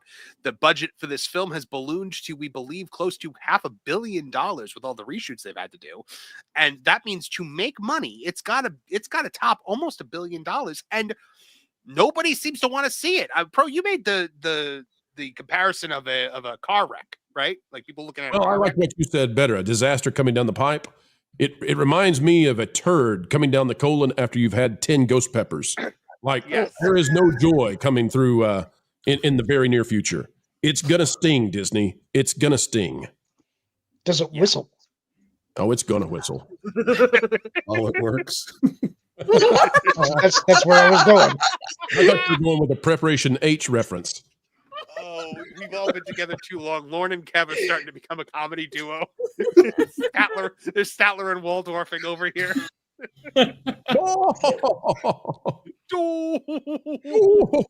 I'm bolted to the chair. This movie moved me right out of my seat. Right on over to Pittsburgh. Excuse me. We could do 17 minutes straight of Muppet Vision references. Oh, I would love that. That's all the Muppet Vision we're going to have lately. Yep. There is an article coming to that Park Place. I'm actually going to try to get it done tomorrow if news would just stop breaking for a second so that I can write the fun articles. Because I discovered in Dollywood that there will soon be more classic Muppets in Dollywood than there will be in Walt Disney World, because there is a small show called the Dolly Parton Experience, in which there's a video montage that plays, and 2 clips in that roughly less than a minute each. One of them is with Jim Henson as Kermit, and the other one is with Frank Oz as Miss Piggy. Marvin, can I just okay? What point of contention? You went to Dollywood and you said you love the cinnamon bread. Is that right? Oh, I love it. Yeah, my wife is like dying to get more of it. And Jonas, the greatest producer in the world, but only has a fan club of 1, he also loves the cinnamon bread. Is that correct? Yeah, he dreams about it, I believe. Marvin, I'm here to tell you, point of contention is here. That's not cinnamon bread. That's French toast. I don't care if they call it cinnamon bread. It's but it comes in a loaf. They're cheating. You have to cut. Of course it comes in a loaf. It's a full loaf of French toast loaf. French loaf. It's a French loaf. Yes. Guys, I don't even know what tonight is, because joining us right now, normally about an hour before his name 3 times. Is this who it is? No, it's not. That's not. Oh, thank goodness. About an We're hour gonna have to before defend the fan club of 1 for a minute. About an hour before he usually shows up, the editor-in-chief of Bounding Into Comics and my good friend, Mr. Spencer McCooley. I'm here! Hey, It is Spencer. an early night. It's a special night. We finally got a Final Fantasy VII Rebirth announcement for PC. It's the best night ever. Goodness. He's living in the clouds. I am. What happened, Spencer? Did your cool friends ditch you tonight? They did. My cool friends had to go on another stream and review indie books because, you know, they're in the industry and all of this. Don't lie. They're chocobo racing and would not invite you. You're welcome here, I'm Spencer. trying to defend my own ego, Pro. Okay, You're welcome here. Look, guys. Spencer, it's clear I'm not your first option. I won't be your second. You're only saying that because you can't release the DMs in public because we would get taken down. All right. Oh, hey, guys, we've gone full Brady Bunch. We are full Brady Bunch, and It's Lauren is sorry. Alice. I Or bet I'm not Hollywood the name Marvin. Yeah, if this is Hollywood Squares, Lauren is Big Bird. Circle meets a square. Oh, Lord. Oh, my goodness. Yes. So, guys, Snow White, big disaster coming down. But the amount of dislikes that this has gotten, as opposed to the amount of likes, and that's saying something, because disliking a trailer is not what it used to be. It used to be that you could see it, without the, without the browser extension. Nowadays, like, people forget to click dislike because it doesn't matter, because you can't actually see it. Back in my day, you could click the dislike button and make the celebrities cry. Exactly. Back in my day, you could rate the video 1 star. What are you talking about?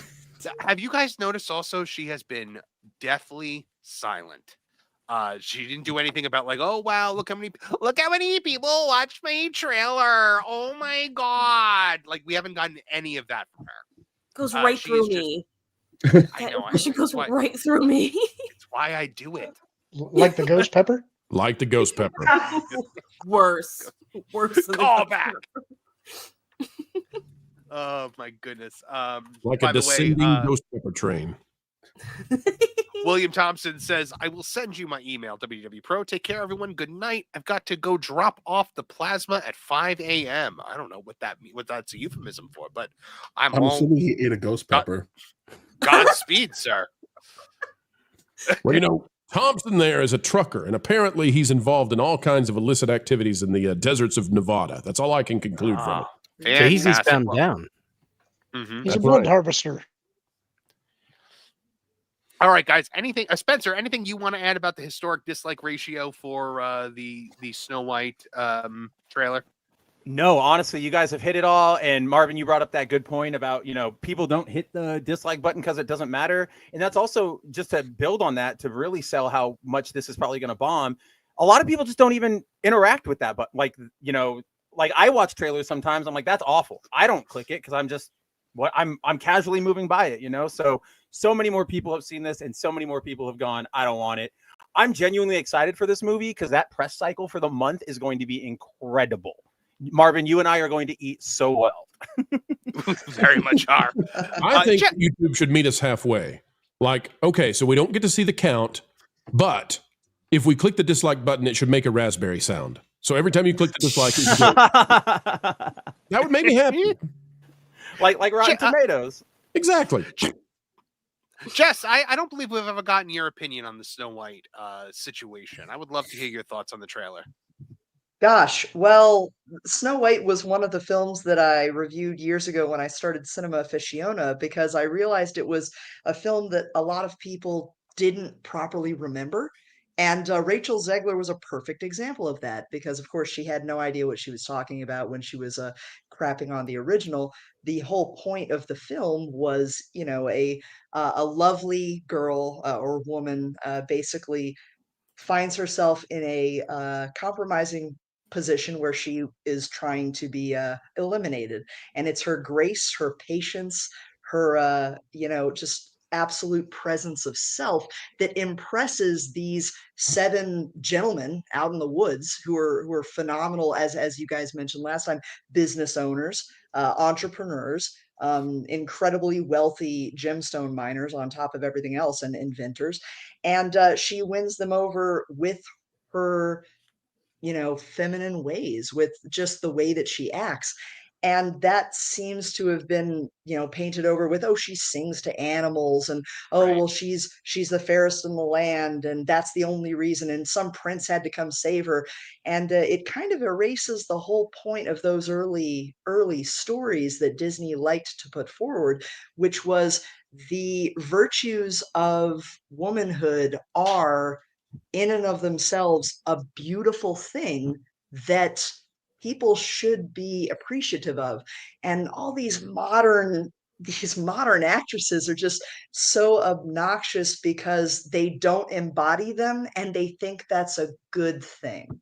So I feel like this trailer dislike ratio was a resounding echo of people. Maybe they don't know that they're saying that in those words, but everyone can feel that in their soul. So I was just laughing at the dislike ratio and going, well, it feels good to see people have noticed something missing in Disney finally. Fantastic analysis. This is why you've got Jess on a panel, because she brings awesome analysis. The best. Like that. I love it. You are the best. Around. Nothing's ever gonna keep Oh, speaking of that song, I'm going to see Ralph Macchio do the Candlelight Processional at Epcot tomorrow night, so I'm very excited. Oh, cool. William Thompson for $5 also said, sorry, I pick up and deliver human blood plasma to be made into life-saving pharmaceuticals. William Thompson, that is an awesome thing. You sir do the noble work, and we appreciate William, do you have any info on the escaped monkeys? I feel like you would. There's The still only like sad 2 part out about there. This is the talking about this. It's about to be 28 minutes later. wait, there are actually escaped pharmaceutical monkeys?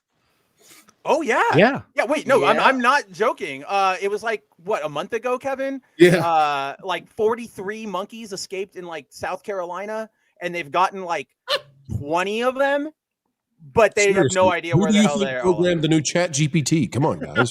Get on this. And then I just saw a story today that a bunch of virus samples went missing from a lab too. Yes, we were talking about that This last is how night on we the get Planet Boundary of the stream. Apes. Exactly, It was the best of like Kevin times. said. It was the blurst of times. I'm only Blurst of times. I'm only worried that those sentient research tentacles escaped, and I really hope they do not evolve arms. Now, remember, if you donate a kidney, you're a hero. But if you donate 4, you go on a list. Well done, Martin. Well done. All right, guys. So here's a piece of Batman news, or lack thereof, I guess you could say. I was really worried you were just going to say this. Here's a piece of Batman, and then just there's a kidney. I'm so glad that there was Batman news at the end of it. No, we're not harvesting the Cape Crusader on this show, but we are talking. We are talking about the way that DC is harvesting little bits and pieces of his lore to put in their Sounds own worse. projects. Sounds worse and worse. Yeah, I know, right? Please move from the bits and pieces, please. Yeah, so this is hot off the presses on that Park Place, written by myself. No. Actually, no, that's horrifying. Put some bits and pieces back on that thing. What is that? Disney is developing a Clayface movie based on the Batman villain. Now, Warner Brothers and DC are actively developing a movie based on the DC villain Clayface, creating yet another Batman property that doesn't feature Batman. This move came after the success of Mac's original series, The Penguin, which starred Colin Farrell and was set within the world of the DC feature film The Batman. The Penguin received a ton of critical praise and mainstream attention for its bold story and engaging drama. It was like a grittier, more urban version of The Sopranos. But unfortunately, Warner Brothers seems to have once again learned the wrong lesson from this win. Much like the success of The Dark Knight led to the overly gritty and dark Snyderverse, the Bugs Bunny studio has apparently decided that people want more Batman properties, but they don't necessarily have to see Batman in them. Now, recent history would support this idea. DC had a modest success with the show Gotham, which explored the Batman world before the Batman ever existed. But the company followed this up with forgettable misses like Pennyworth, Titans, and Gotham Knights, all of which featured Batman characters with no Caped Crusader. In Titans, there was a Bruce Wayne, but he was not a main character. I don't believe we ever saw him suit up. Clayface will be written by Dr. Sleep filmmaker Michael Flanagan, according to a source close to the production. While noting nothing yet is known about the plot, reports indicating the filming will begin early next year. So not only is this happening, guys, they're fast tracking it. The Batman director Matt Reeves and Lynn Harris will produce through their company's Sixth and Idaho Productions. Clayface is a character DC has never touched in a live-action Batman movie. The villain is a down-on-his-luck actor who mutates into a sludge monster that can then change his shape at will. While many believe Clayface would be a fantastic addition to a Batman movie, it's odd that DC and Warner Bros. Would decide the best way to go about bringing him in would be outside of a traditional Batman film. The character was a regular in Batman's Rogues Gallery in the classic cartoon Batman the Animated Series, and was even the final boss in the video game Batman Arkham City. Well, sort of. Well, yeah, kind of. Yeah. The standalone Clayface movie was first pitched by Flanagan in 2023. He tweeted back in 2021 even that he was really keen to do a standalone Clayface movie as a horror thriller tragedy. Now, guys, you know my opinions on this. I made it quite well known that I do not need more Batman things without Batman in them. But Clayface is a very cool character. I would like to start off with Lorne on this one, because I'm sure Lorne has opinions on this. Lorne, how do you feel about these Batman properties without Batman? And do you think that Clayface could be an exception to the rule, kind of like the Penguin was? I actually do, because I think there's an interesting character here that if they go hard drama, tragedy, which I think is the right way to treat this character, he could be a very compelling character on his own, and there's lots of directions that you can take it, but it would take a skilled team, some great writers, and an actor well, you're going to do two things. One is that Clayface can morph into other people, but you're also going to want to see the actor portraying this character as an actor. So they're going to have to be able to do different accents, be able to mimic others' mannerisms. There's lots of fun ways that you can take this, and I'm kind of curious to see what they come up with. So you're saying we should go with John Lovitz as Carlo in this? Getting to know me. Sure, why not? Kevin Apollo, your thoughts on this? Because I know you have a lot of opinions on Clayface. We talked about Clayface many times in the past, you and I. I'm all over the place on this. If they're going to do the movie, I hope it's the Clayface from the Harley Quinn cartoon and just have him be pretending to be James Gunn the entire time. All the Clayfaces are some of my favorite Batman characters. I don't understand this bizarre need to keep having to mine Batman without having Batman in there, but I don't know. So which one, if you've got to choose one, which Clayface are we doing? My vote goes to Basil Carlo. Yeah, That's you mine got to too. go Basil. You got to go Basil. The animated series did a great job of mixing him and Hagen together, but you got to go the first one. His story was, especially if we're going to do the struggling actor story, I think it would be more, well, they'd never do it this way, but I think it'd be more interesting to see the story from the perspective of silent movie stopped and he doesn't have what it takes to be in the talkies, and you watch this guy struggle to, get noticed, and then this weird freakish thing happens to him, and then, you're off to the races. But so I got to ask, who do you fan cast? I got an actor in mind. I want to know who you've got. Oh, man, I got to rack my brain because I feel like I would want to pick someone who gives you Boris Karloff vibes. But at the same time, I'm seeing oh God, what's General Zod's real name? I can't think of his name. Terrence Mann. No, new General Zod. Zod. Michael Shannon. Michael Shannon. Yeah, thank you.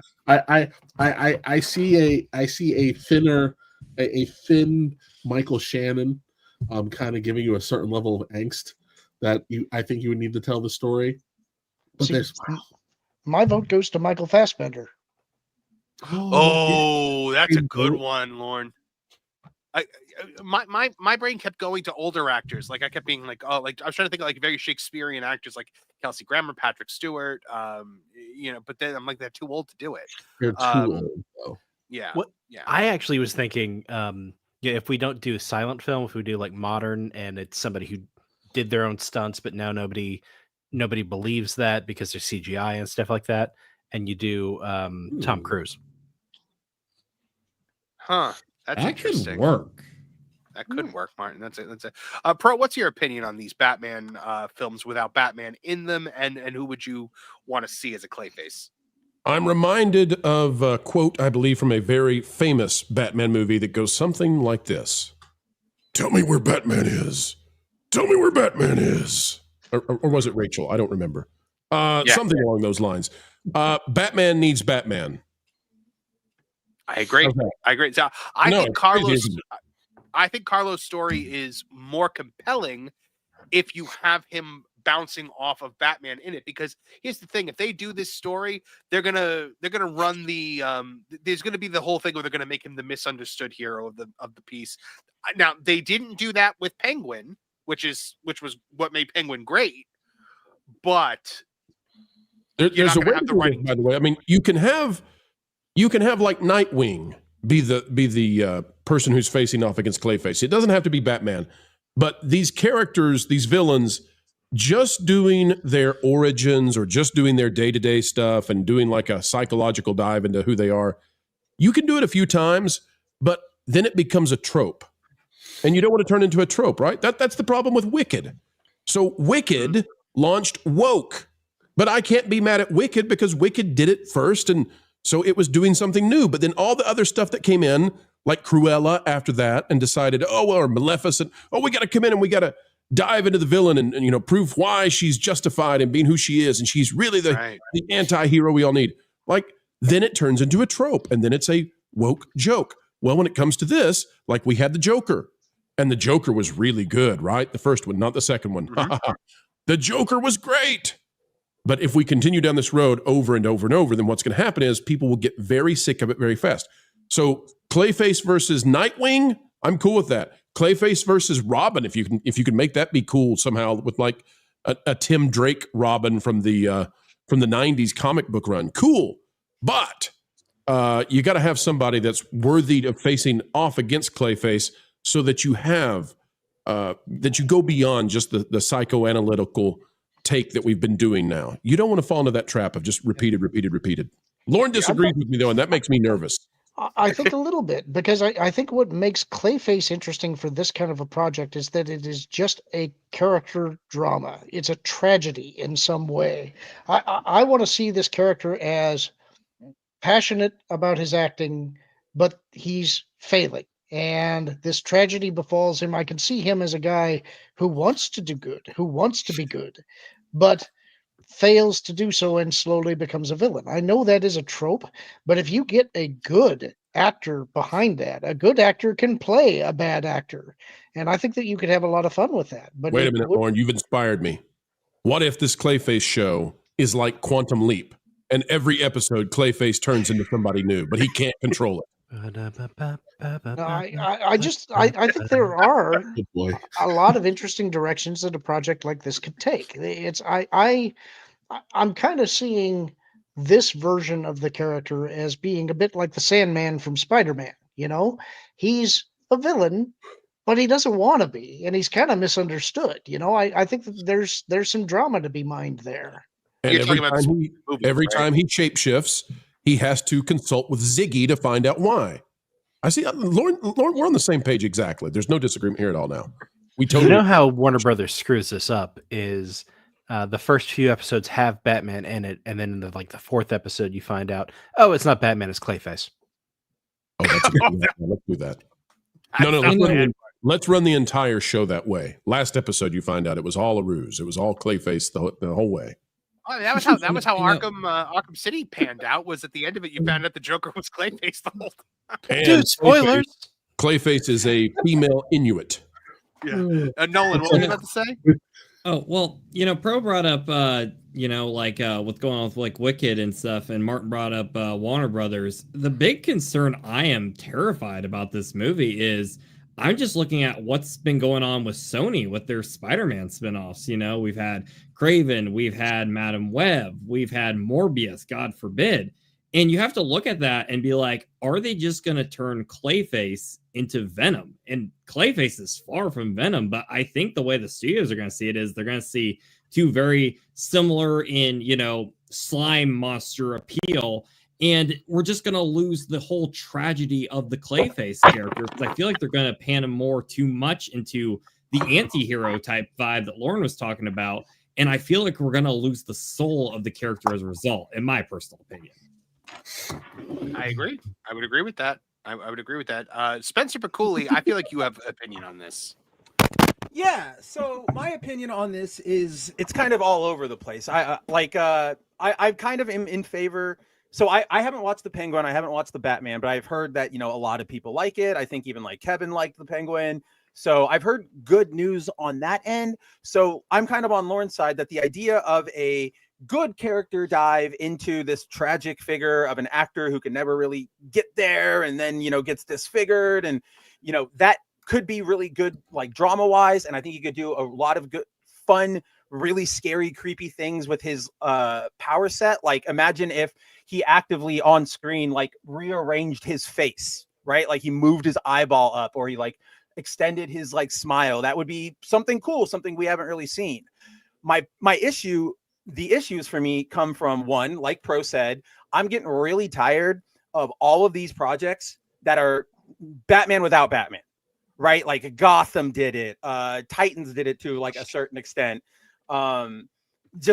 We want Batman. I don't know why DC is so allergic to giving us Batman, because people just want Batman. And so to that point, I think because we talked about this on the Bounding stream last night, we don't know. Nobody's come out yet and said this is going to be in Matt Reeves or in DC Studios. It seems like it's going to be DC Studios, in that fantastical world as opposed to the more grounded one. And what worries me about that is one, I feel like you're already doing the old DC thing, which was, oh, people are interested in what we've got. Let's announce 400 things. Let's just keep adding to it. We've gotten, and then to that point, we've gotten one thing so far, which was Creature Commandos. And it opens in such an awful, insulting way that I really kind of just don't trust the DCU anymore. Like it literally, for those who haven't seen it, the first episode of Creature Commandos, the opening moments start with Amanda Waller and Rick Flag watching a news report about a group of terrorists attacking a nation because they want access to Themyscira. And they are a group named the Sons of Themyscira. In the comics, that group are a bunch of like abandoned male heirs from the Amazons because, they're in female society, so they'd cast them away. Hephaestus, the Greek god, decides, hey, I'll take them in. They can work at my forge, yada, yada, yada, yada. In the show, they're portrayed as, incel, anti-woke, anti-feminist, like douches, essentially. Like that's so right off the bat. All the stuff James literally promised he wouldn't do. Exactly, Kevin. So like it is literally right off the bat, Marvin. It is the opening the first thing you see of this DCU is, haha, look, isn't it so funny that I turned these characters, which yes, not a lot of people knew about in general, but like we took these characters and we made them into, haha, look at you nerds, I'm taking a swing. And it's like, you've already started off with that. I kind of don't really trust what you're going to do with anything else anymore. And then with Batman in particular, we saw so Andy Muschietti is the one doing that Brave and the Bold movie for DCU. And we saw his Batman. We saw it in The Flash. It's awful. Like, oh, isn't it so funny that he touched Wonder Woman's lasso for a second and talked about how he was just an insecure little boy? Like, that's joke, a funny joke. The joke that was already done in the Justice League movie. I think exactly. The joke that was done on like SNL probably back in like the 50s, right? Like it's not a new joke. So I would be really interested if somebody did something really, really well with Clayface. He's a great character, but overall it's going to be a, what do you call it? Like an exception to the rule sort of thing. And the piggyback off of what you're saying, right? We've gotten nothing really concrete out of them, but the rumors are flying between this Deathstroke Bane team up movie that no one asked for. It's like, what is going on? Why is this necessary? Just give me the Bat family beating up a bunch of ninjas and foiling a terror plot, and then I'll be happy. Well, let me put this out there and ask you guys. Could it be that Warner Brothers is so afraid of messing up Batman they won't use Batman? I think you hit the nail right on the head, because I think what these studios don't realize is with a character that's, so evergreen like Batman, who's had his fair share of awful movies, like Batman and Robin and such, even a film like that still has a fan base in the modern day. People remember the campy aspects of, say, Batman Forever, or the cheesy aspects of some of the Silver Age type stuff. But I think they see it as, if we mess up Batman, we're done as a studio at that point. And I think it's kind of tragic. Batman could be the centerpiece of your DC universe. And you can have the Bat universe could be its own little corner of the DC universe. Because if you introduce the Bat family, then you could do a Robin movie, a Nightwing movie, a Batgirl movie. You could do all of these things, and then the Batman movies become event movies because it brings them all together again. I had a friend. Well, how can I say this? Well, well, she doesn't work there anymore, so I won't give the names. But as a personal trainer, you get access to a lot of information because you are someone's priest, rabbi, and therapist all wrapped up into one. So he had a lot of very high scale clients. One of them was a VP for Warner Brothers who was assigned DC, and the plan was she was moved over from Harry Potter and sent to DC. And the plan that they were working on before it got blown up 9,000 Ways to Sunday was to break up the DC properties into their own mini universes to tell bigger stories. One of them was a Gotham-centric universe inside of the greater, I guess, the Justice League versus what they were trying to get done. And when she would talk about how these extensive plans were going, and all the stuff they wanted to do up to and including, I think, Gotham Sirens, and they just kept whiffing the ball, and folks who knew what kind of needed to be done were fighting, and it just crumbled from the inside. And to me, this just sounds like it's just more of the same. It's just more of the same, and I have a terrible feeling that James Gunn is probably being served up to fry here. And when this all goes down the pooper along with the ghost pepper poops, all it's going to come out of it is the DC properties get sold off and licensed out, and eventually Warner Brothers is going to get tired of footing DC's ever failing but mega expensive bill. Mm-hmm. I agree with everything you just said there, and I remember hearing you tell me that story. And yeah, it's amazing that the biggest problem that DC has always had is that it was always saddled with Warner Brothers being one of the dumbest companies to ever exist. And even now with Zaslav in charge, it seems like they're just making the same mistakes. Jess, did you have any opinions on a potential Clayface movie and all of these Batman offshoots without Batman in them? Well, I feel like a pleb compared to you guys because the only Clayface I know is from Batman the Animated Series and the video games, the Arkham games. And so I can't like compare, which Clayface as effectively, but I agree with what I saw a few people mentioning in the chat, which is if you just follow that brilliant two-parter that introduced Clayface in Batman the Animated Series with Batman, with the dramatic elements, and of course Roland Daggett as a phenomenal villain, I would kill to see that like actually played out part by part, moment by moment.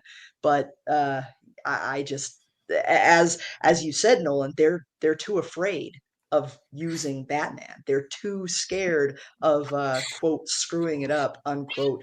But I almost feel like that's not even the real reason, because also, like you mentioned, people can forgive it. Like, we love our cheesy Batman. We love our kind of misses as well. I think the big problem is they've seen companies completely run a character into the ground, and I'm certain they've got kind of the Sweet Baby Ink, serpent in their ear that might be trying to push for that. So that might be the other reason why we're just not seeing Batman in a lot of these things. So they're instead going with something they think they can be safe with. Oh, who cares about Clayface? And we're sitting here going, we do. We love that character. Please do a good job with them. Right. Now you're right. But here's the thing, like what I said before about the Batman being able to branch off kind of into its own section of the DC universe. You can do those villain movies after you've introduced them in a Batman movie, I think. You could tell a Clayface-centric story, just like you told a Penguin-centric story in The Penguin after introducing him in the Batman. But the problem is, if you want to spin off Robin, Nightwing, Batgirl, you have to have some patience. You can't rush to do it. And that's always been DC's problem. DC was always like, we're going to go right to the Justice League. And they failed to realize what made the MCU work from the beginning. And that was the fact that they took it movie by movie. They took their time. You got to know all of these characters completely before you brought them together. So Avengers is not a good movie. It's not a good film. It's good because you're seeing these characters that you already love coming together. That's the joy of it. I'll push back a little bit on that. DC has a little bit of flexibility that Marvel never did. The Avengers, well, I'll put it this way. If you ask who the most popular superhero on the planet is, the answer is going to change. It's either going to be Batman or it's going to be Spider-Man. After that, it'll probably be the Hulk and the X-Men.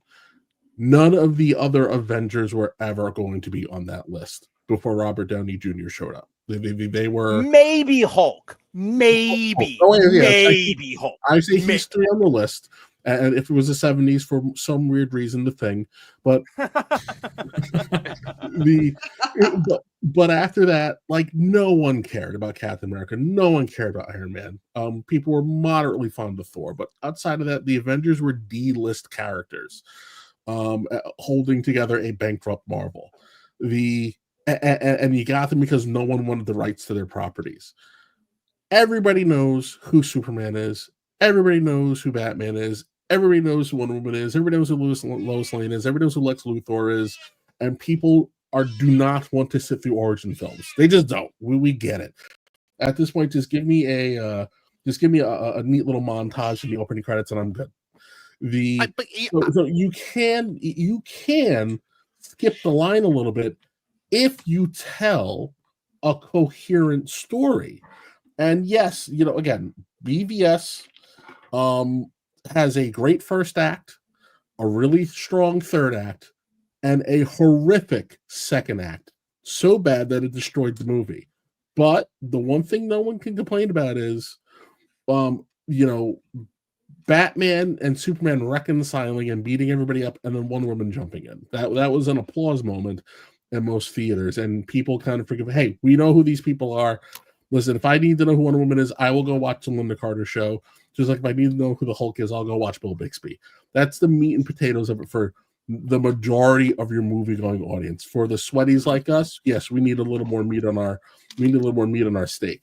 But when I'm talking about selling the movie to wine mom who needs to kill some time to get the kids out of the house so it stays clean for a little bit, she has all she needs to know. I bought this toy 1,000 times over. I know what the guy in the red and blue trunks is. Henry Cavill's a beautiful man. I'll make this work. Why did you say that name? Why did you say that name? Why did you say that? Why did you say Martha? Goodness. Can I bring this full circle before we change here to that Please do, show? but then I got to do some outros once you're done. So go ahead, Noel. Absolutely.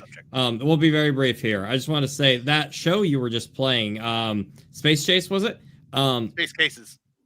Yes. I think that goes back to what we were saying before about how in the old days, you used to be able to bring your viewers up to speed on the show in like a minute or two. Just explain in like a song, like, what the backstory of these characters are. And the average moviegoer, they can run with it. It really doesn't need to be that complicated. I think it can be done in a fun way. A great way to do it is, do you remember the Sam Raimi Spider-Man 2 opening credits? Yes. They recapped the entire first movie in like 3 minutes. Well, It's perfect. I always point to Big Bad Beetleborgs, the opening theme song of that. 3 average kids inside a haunted mansion. Just by chance, they freed a ghost who made them Beetleborgs, and then that's everything you have to know. It is criminal that the FBI has never investigated him, by the way. Flubber, whatever the hell his name is. Yeah. Get somebody over there. All right, guys, but unfortunately, we do have to say goodbye to a couple of our friends here. Jessica Calais Sheffield, we love having you here. We know you're on the road currently, but tell the good folks where they can find out more about you before you have to leave us here tonight. Well, hey, everyone. You can find me at KALEIworks.net. That's KaleiWorks.net. I like to put all my stuff on there to view for free. And I'm just going to be continuing across the U.S. here after stopping off at NostalgiaCon, which was a great time. And next time I see you guys, I think I'll be in Nevada. Fantastic. Jess, thank you so much for joining us. We always love having you. You're always welcome. Cheers. Thank you. Give our best to William Thompson if you pass him on a lonely Nevada desert. Yes. Nevada. Sorry, Nevadans. I'll say it right. Will do, bro. See you guys. Lauren Connor, I know you also have to leave us.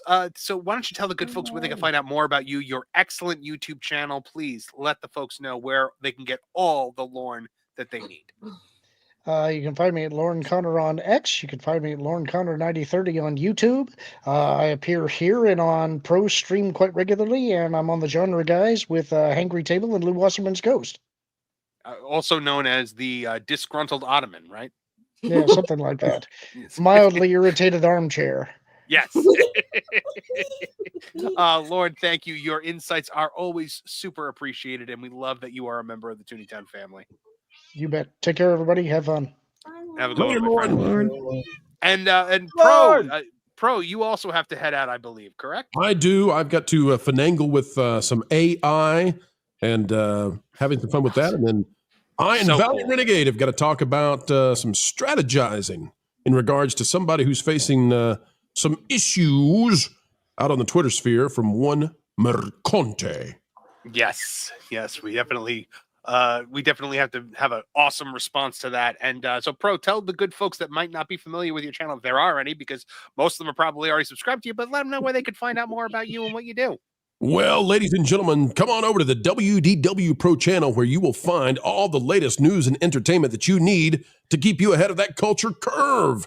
We're covering all the latest, greatest stuff that should be fun, but sometimes is not. Pulling the Hollyweirds back to the mainstream middle, the sensible center where money is made. All right, folks, 4 times a day, every day, 365, and on a leap year, you get bonus content. Thanks for having me, Marvin. Spencer, thank you for being here. Bro! And Kevin Apollo, we all sit upon your shoulders, sir. And everybody else. Great streaming with you. See you, Trish. Bye. Bye, bro. Oh, what a fun show we've been having tonight, guys. But we are not done. We still have more stuff to talk about. But before then, we have a couple more super chats to get to. Let's see. The next one. Iron Colo says, people notice how Zegler's portrayal of Snow White has more in common with a character who would kill Snow White out of unfounded jealousy. I believe talking about the evil queen. I think that's pretty accurate, Trish. Right? And that made me think of, there's this shot in the first trailer where she makes this, like, I can't even do it. She like raises her eyebrow and she looks a little like smirky and like, yeah. I'm thinking, what does that have to do with Snow White? Like, Snow White would never make a face like that. That felt like it was Rachel Zegler face, not Snow White face, you know? You know what? I'm actually gonna try to find the exact moment in the trailer where I was like, oh my goodness, what are they doing? Because there's a moment where like, you have to remember that eyebrow up, and if you're thinking of the same one as me. you have to, no, I'm not looking for that moment. There was another moment that I was just like really, really like, are you kidding me? I can't believe this is what we're doing. Because remember, this is Snow White. This is Snow White, the girl who essentially was afraid of the branches of a tree. And they have turned her into, you know, your typical smirking. Oh, I found it. Hold on. Your smirking girl boss. Here it is. Let me share this tab and get that up there. It is this moment right here. This girl is supposed to be afraid of the trees in the forest. And there are spears pointed at her jugular veins, and she's like, bring it on. In her red cloak, as she tries to bring socialism to Germany. Weird. That has no place for modern audiences. This is the girl boss of girl bosses, the original bestest ever, the strongest, most powerful woman in existence. Stop it, Marv. Check your privilege. Your misogyny is out of control. So now it's springtime for Snow White in Germany? Yes. Springtime for Zegler and Germany. I have to write that now. You know, if I may, I know I'm a lipstick aficionado, but the fact that she does not have bright red lips absolutely kills me. Like, that is part of her look. And instead they give her these just like faded, slightly, she looks almost sick because there's just no color on her face whatsoever. And it's just like, I don't know. It just really is glaringly obvious to me that she doesn't have bright red lips, you know? So I feel like that's a common thing you see in Hollywood whenever they cast a diverse woman or otherwise as a character.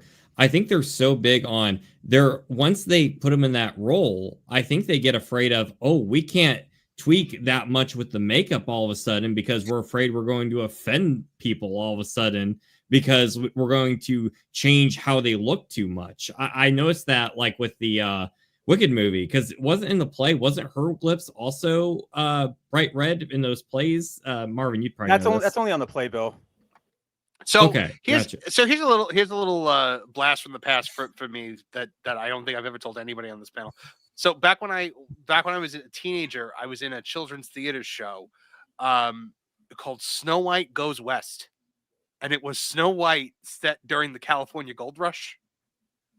And I was one of the seven dwarfs, and it was Cowboy Snow White basically, and we sang a song, and I remember the lyrics still to this day, where it was, "Oh Snow White,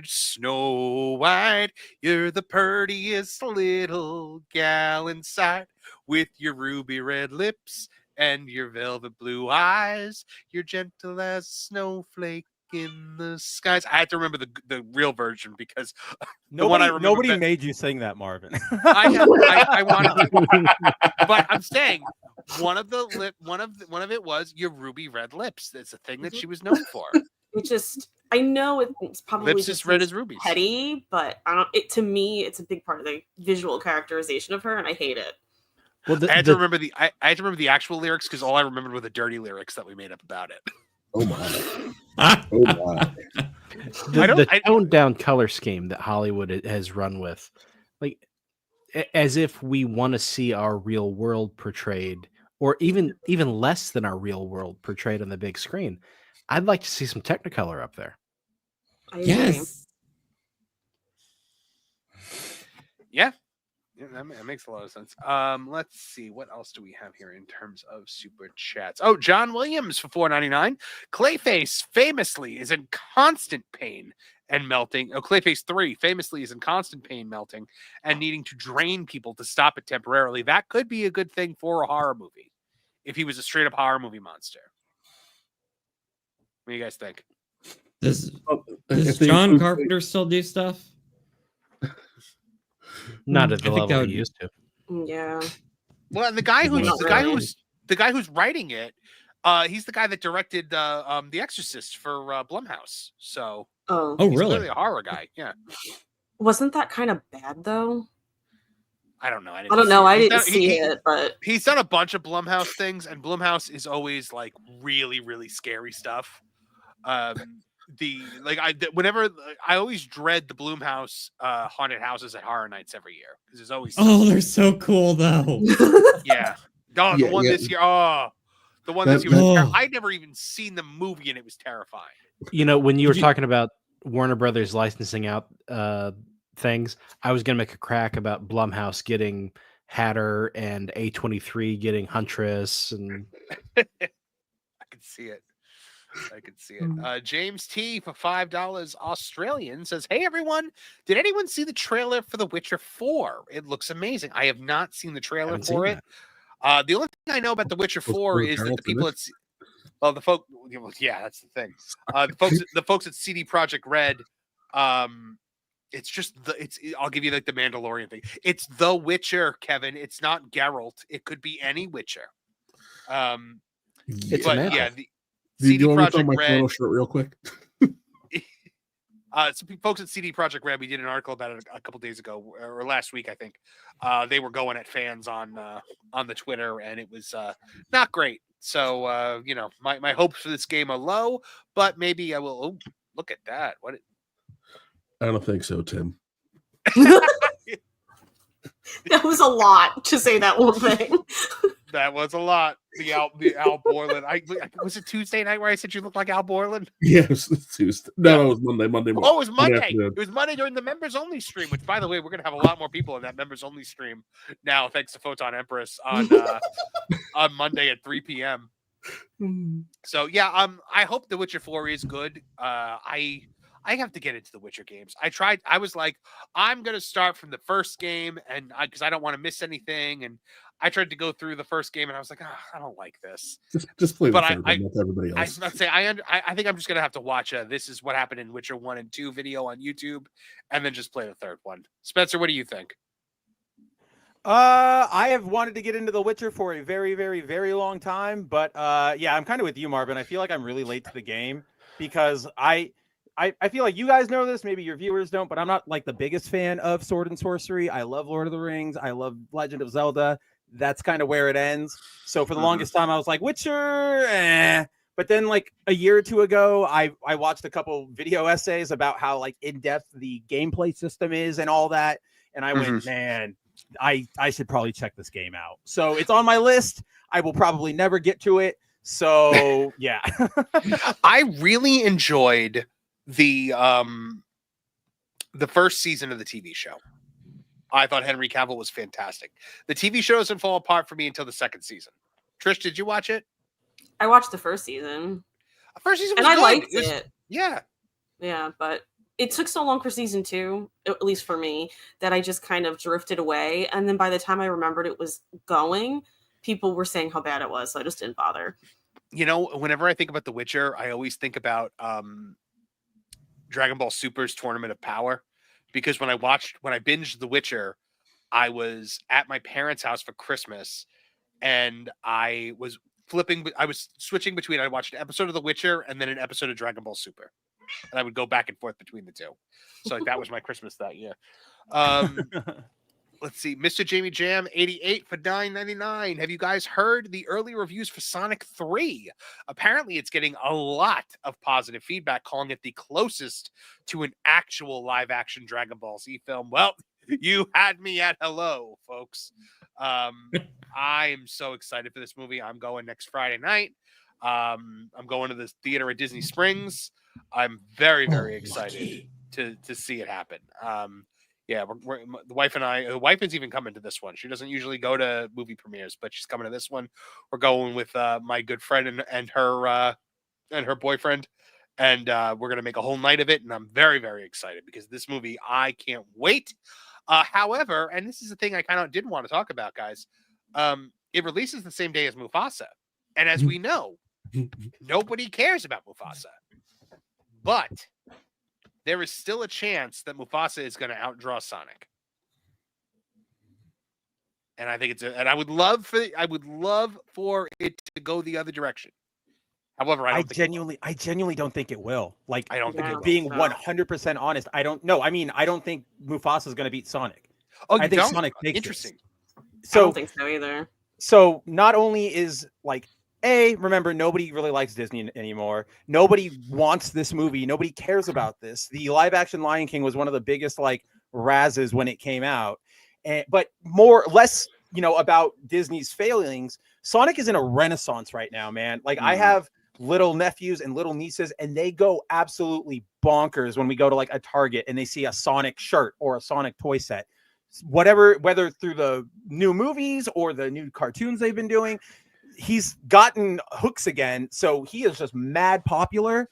And so you have the mad popularity among kids. And then think about people like us, all of us who played Sonic Adventure 2 growing up. We're all going to run out to the theater to see it. So I think Mufasa probably won't like bomb completely and implode like we all want it to, but I don't think it has a candle's chance of beating Sonic. So here's my thing with this. I think Disney is going to roll out the biggest ad campaign humanly possible, or they have been rolling out the biggest ad campaign humanly possible for Mufasa. The shill outlets are all touting it as the greatest thing ever. And here's the thing that I think is the danger zone, because I think that Sonic can sell more tickets than Mufasa and still lose to it, because Disney has a monopoly for Mufasa on all the Dolby, 4DX, and IMAX theaters. Which is so dumb, like, because Sonic is a movie that you really want to see in IMAX, right? But that's the thing too, is like, is anybody going to fork over those prices en masse to go see Lion King in IMAX? Because like, if you go take a kid, or like, let's say you're just a normal nuclear family, 2.5 kids, right? That's already like $50-$60 more than that, like $80 for you guys just to get tickets to go to the movies. Nobody's going to do that, especially where we are right now. Plus, you got to sit in the handicap seats. That too. But like, and you have to go to concession stand. It's brutal. Yeah, it's brutal. Oh, the concession stand is the most brutal thing. But I always do make sure to get something from the concession stand, because that's how the theaters make their money. Nolan, you've been patiently trying to say something. What's up? Oh no, it's all good. And I think Spencer makes a great point on that. And one thing I really want to follow up to is I don't think I'm definitely not the first one to say this, but one thing that also I think is going to help Sonic that Mufasa just doesn't have going for it is this movie is going to get a lot of repeat viewings. Like, I'm already planning on hopefully seeing it twice in 1 week, first time premiere, and then hopefully again with my cousin. But especially like with the younger young boys out there, teenagers and stuff, I can see them getting like a group of friends seeing this movie like 3 times. I think it's going to do astronomically well. And I'm really gunning for it. Everyone in the audience who likes Sonic, I'd say, go out and support it if you can, because if you really want to show them where the money is, I think this is a great opportunity.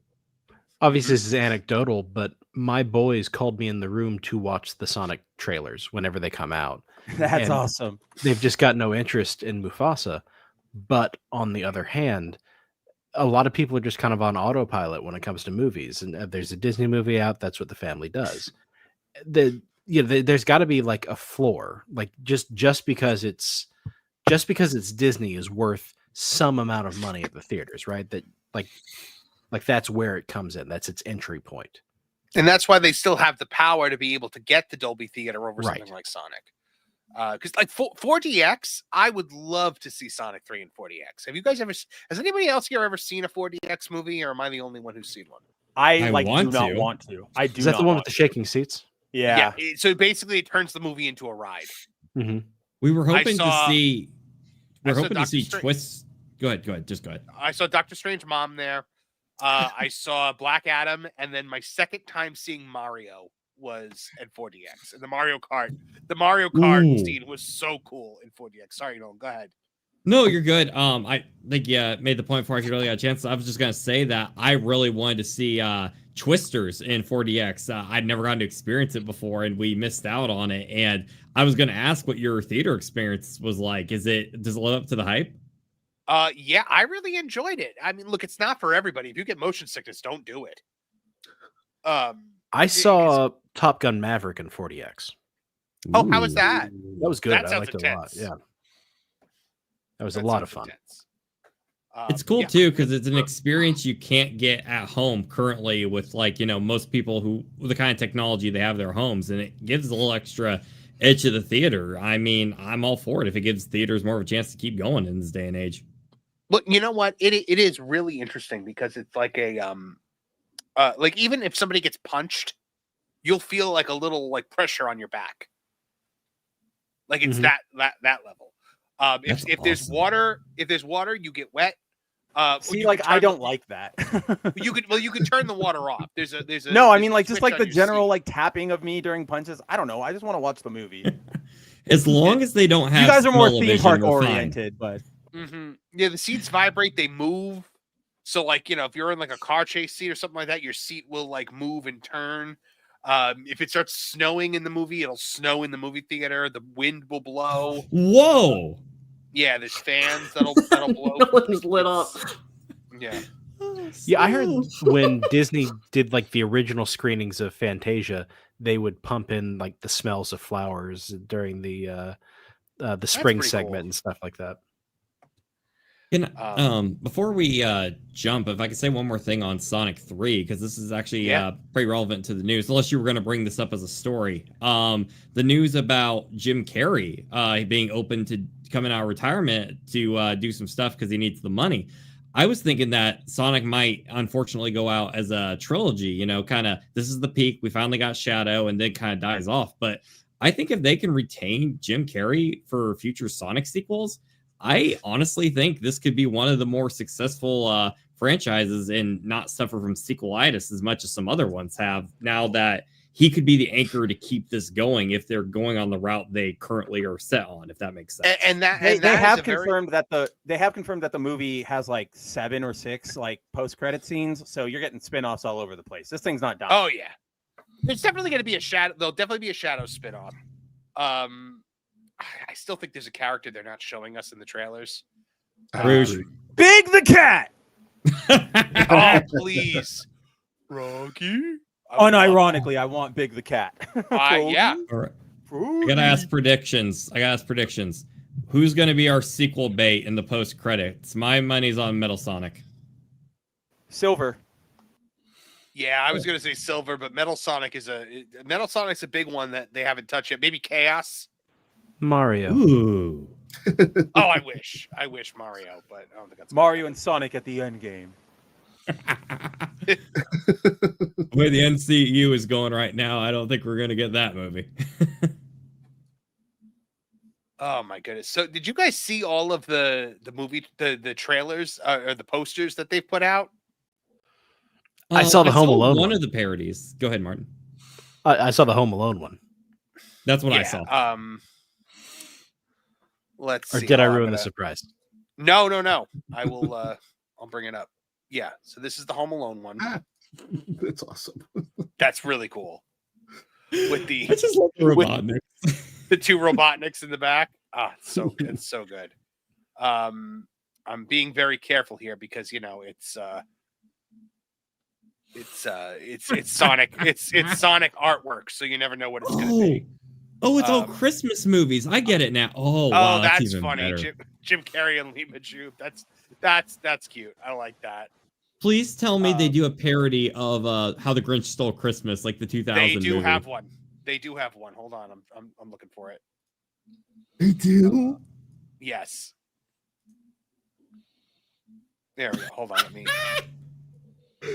Oh, that's even better. And it's Jim Carrey. Gosh, that's perfect. Jim Carrey in Sonic the Hedgehog 3. I like that a lot.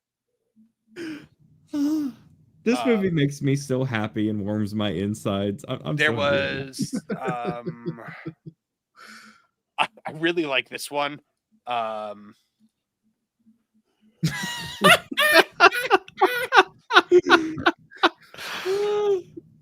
Because you got the Space Colony arc in the background too. Like, it's so perfect. That's absolutely perfect. I had to take the thing off because there was in between that one, the two that I just showed, there was one of Sonic and Shadow kissing. So because people that's what I want. I need my accurate movie. People have no chill when it comes to Sonic characters for some reason. Sonic Actually? What was that one? Like Love Actually? Yeah. I think that movie's so boring. Oh, yeah. There actually, you know what? There is a Love Actually version. That's like blasphemy to people, but I just think Love Actually is so painfully boring. That is blasphemy to a lot of people. Oh my gosh. Yeah, so Jim Carrey doing the Christmas Vacation. I like that the ribbon is blue. Yeah. And then there's the Love Actually one. But the marketing for this movie has been really good. The only thing I don't like is that the last trailer really just made it look like a redux of the second one again. It's probably going to end up being like that, honestly. They're probably going to be very similar movies. Robotnik teams up with alternate version of Sonic that matches him. Eventually, alternate version of Sonic teams up with Sonic against them. But I'm hoping that like Grandpappy Robotnik is going to be the one to do the heel turn, though. And that's going to be you have to get Super Sonic and Super Shadow fighting the Bio-Lizard. I just thought of something that Martin and Kevin would probably be the only two people who would understand what I was thinking. But when he said Supersonic, I thought of JJ Fad. And John Williams is right. Live and learn, or we riot. Because there has been so much live and learn teased throughout the course of the marketing for this film. It has to be in it, right, guys? At this point. Oh yeah. Well, they already teased the song a little bit. We're gonna get some sort of variant in the movie. I really hope they get Crush 40 back for it in some way. But I would assume we're probably gonna get just an orchestral version. But you know what? They might surprise me. This film seems like it's got more in store than what we realized. Because my only real issue with this movie so far has been I feel like they're giving away the whole dang movie. So I'm just going in to have fun. But I really hope they surprise me with some things here and there. I think they will. Okay, but our I think that was yes. Oh, and then John J8999 checking in for 199. Hey, John, hadn't seen you yet tonight. He says, "Are you all excited about Nosferatu coming out soon?" I'm interested to see what they do with it. Yeah, same. Me too. The hash slinging slasher. The hash slinging slasher. Yeah, I'm very I like classic vampire stuff, so yeah, I'm excited for that. I think it's gonna be pretty cool. All right, so our next story for the night is it's another thing about doing a superhero universe without the superhero in it. Sony's Spider-Man villain universe officially crumbles after $500 million spree as Kraven the Hunter marks its end. After spending nearly $500 million, Sony will mercifully cancel its Spider-Man villain universe after the release of Kraven the Hunter this weekend. The Wrap reported that Sony spent more than $465 million in combined production costs on films like Morbius, Madam Web, and now Kraven. The studio also produced 3 moderately successful Venom films. With that trilogy finished, it seems like the right time for Sony to focus on Spider-Man cinematic offerings that actually feature Spider-Man. The biggest issue with the Sony Spider-Man spin-off seems to be a lack of quality control, a Sony insider told The Wrap. The movies just aren't good. The box office supports that claim, with Morbius and Madame Web bombing in spectacular fashion.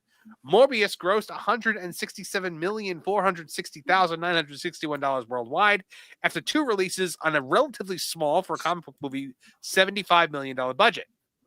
But factoring in marketing costs and movie theater cuts, Sony took a big loss on the film. Madame Web performed even worse, taking in $100 million, about 100.5, on an $80 million budget, and it earned less than Morbius but cost more to produce. The Venom films, while still considered hits, delivered decreasing returns with each installment. The first Venom made over $856 million on a $120 million budget. Venom Let There Be Carnage earned $506 million on a $110 million budget. And the final part of the trilogy, Venom The Last Dance, pulled in just $473 million on a $120 million budget. A second Sony insider told The Wrap that the studio will shift focus to Tom Holland's 4th MCU Spider-Man film. They'll also prioritize the Spider-Verse animated movies and develop a Spider-Noir television series featuring Nicolas Cage. Kraven the Hunter releases in theaters this week, and analysts do not expect it to generate significant box office revenue. Industry experts estimate that Kraven will debut with a $20 million opening weekend on a $110 million budget. Yikes. Sony originally planned to run these movies like an offshoot Marvel Cinematic Universe, culminating in a Sinister Six team-up film a la Marvel's Avengers. It seems that those hopes, along with the expressed sequel hopes of Kraven director J.C. Chandor, have disappeared. Guys, was this Sinister Six movie ever going to happen? What's the bigger poison well? Is it putting Brainiac in your movie or making a Sinister Six movie? Oh, right. Right? Because, it's... They've wanted to do it forever. They've wanted a Sinister Six movie. We've never actually gotten it. They're actually going to focus on things with Spider-Man. I think they realized with No Way Home, they were like, wait a minute. We have 3 Spider-Men now, and people are okay with this. Well, they're what was it? I think it was what's her name? Amy Pascal, the woman over at Sony. She recently gave an update, like, we're not doing, or no, it wasn't Amy Pascal, it was Daniel Richman, the scooper that we all know. He one of his recent scoops was like, they're not doing an Amazing Spider-Man 3. That's not, there's like him and Toby's story will end in like the next film, but they're not doing a solo film. So what it really seems like is even more than just pulling away from, we need Spider-Man in there. They're kind of like, the way I saw it put was, you're sort of watching a friend wake up from like a really, really, really bad bender that they've been on for like 3 years. And they realize like, okay, I need to make my car payment. I need to go get a job. So they're finally like getting off the couch and doing something. They're not healthy yet. They're not great, but at least they've like realized they got to make some change. That's what it feels like. Well, that's good, because the last I had heard before this was that they were going to move ahead with a, they were going to move ahead with like a Madame Web sequel. They were going to do the Sinister Six still. Like, they were still all systems go. They wanted to make this happen. And now I'm glad somebody finally was like, guys, we spent $500 million on these movies. We can't do this anymore. And the sad thing is with this, this series, I think about this Kraven the Hunter movie as a perfect example. This film is probably going to come out and be mediocre. If you just threw in Andrew Garfield's Spider-Man, made the film's budget like half of that to where it's more cheap, a little more low budget. Well, then you're not getting Andrew Garfield. I was just going to say that. That's where most of the budget's going to go. But even just bringing it down, or you'll get Andrew Garfield, but he's not sticking to walls or swinging on webs. You get Andrew Garfield, but he has to give back his hair plugs. Allegedly. Shots. But what I was just trying to say, not even shots. He looks great. Good for him. I'm just saying that's how you afford him. Spencer, that was catty. To follow up that spiciness, I'm just jealous. I just want to say that I'll never be able to afford them. You could literally throw him in a subpar Spider-Man movie and just been like, oh, hey, it's Spider-Man and Kraven, or Spider-Man and I don't know, Vulture. I know they kind of did Vulture already, but even just kind of some Nolan, that's a good point though. They he's gone, he's trapped now. Do you realize that? They did that stupid multiversal, here's the Vulture, let's take out Spider-Man, and now he's just there. Like, he's stuck in that universe. He's not in. They're gonna ignore that ever happened. I know. Like they did the Venom. Yeah, just like they did the Venom post-credit scene. yeah. But let me have my laugh. Listen, I know we love to rag on Warner Brothers for being exceptionally stupid, but Sony has like a terminal brain injury. We only got Spider-Man because emails leaked, and they were like, "Oh man, we look so stupid. We have to do something that makes us look smart." It's Do almost you think like, Spider-Man would have a Snapchat and talk to his followers? He's an like I remember that email, and it's still like I sit there it's like Taxi Driver for me. Yeah. Like I sit there and I look at that and I'm just like, shave the side of my head. it's like the scene in the Glass Onion where they keep going, "It's so stupid, it's brilliant," and Daniel Craig's going, "No, it's just stupid." Yes, exactly. This is Sony. So yes, they decided that they were going to burn billions of dollars on a Dark Knight-esque dollar heap instead of just, I don't know, trickling in Spider-Man, these dumb movies that no one wanted to see. Like, would it have really been that hard to put Andrew Garfield in one of the Venom movies? Even if it's just him swinging in the background. They're like, "Oh, hey, Spider-Man exists," right? They alluded to Eddie having this whole giant backstory. They never touched on it. Then you lied to everybody and said that he was going to be somewhere near Endgame and didn't do it. Mm-hmm. No one wanted these villain movies. People were like, "Stop it with the villain movies." Except for Venom. People wanted Venom. That dude is popular. Yeah, people wanted Venom. But how do you, we're like, you. No, but you're right. You're right. People want like Venom with Spider-Man. They want a Venom movie after Venom has debuted in a Spider-Man movie. Yeah. It's a spin-off. And this is like deja vu. Especially too, like, exactly, Trish. Yep, that's the same problem with Batman. Talking about it with Batman, so I'm just saying this is like that's why I put them next to each other. Well, how often does the villain as the main character really work? You got the Joker, obviously. The first Joker. Yeah, you got that one Mel Gibson did. That's a remake of Night of the Hunter. Not Night of the Hunter. It's a remake of the Lee Marvin movie. Get Carter? Not Get Carter. Get Carter's another good one. But Kevin knows what I'm talking about. Payback. It's pretty rare that the villain as the main character actually works. And arguably Payback didn't work that well. I would say my favorite movie where the villain is the main character is Avengers Endgame. Not Endgame, Infinity War. Which, as Kevin has pointed out, Kevin has pointed out multiple times, should have just been called Thanos Quest. My favorite one where the villain is the main character is actually Star Wars. It counts. Yeah, kind of does. Whoa, Ray Palpatine. Mine's Sonic 3, and I haven't even seen it yet. But building it around a villain team, that doesn't make and moreover a villain team that. How many comic book guys can name their favorite Sinister Six lineup? Right.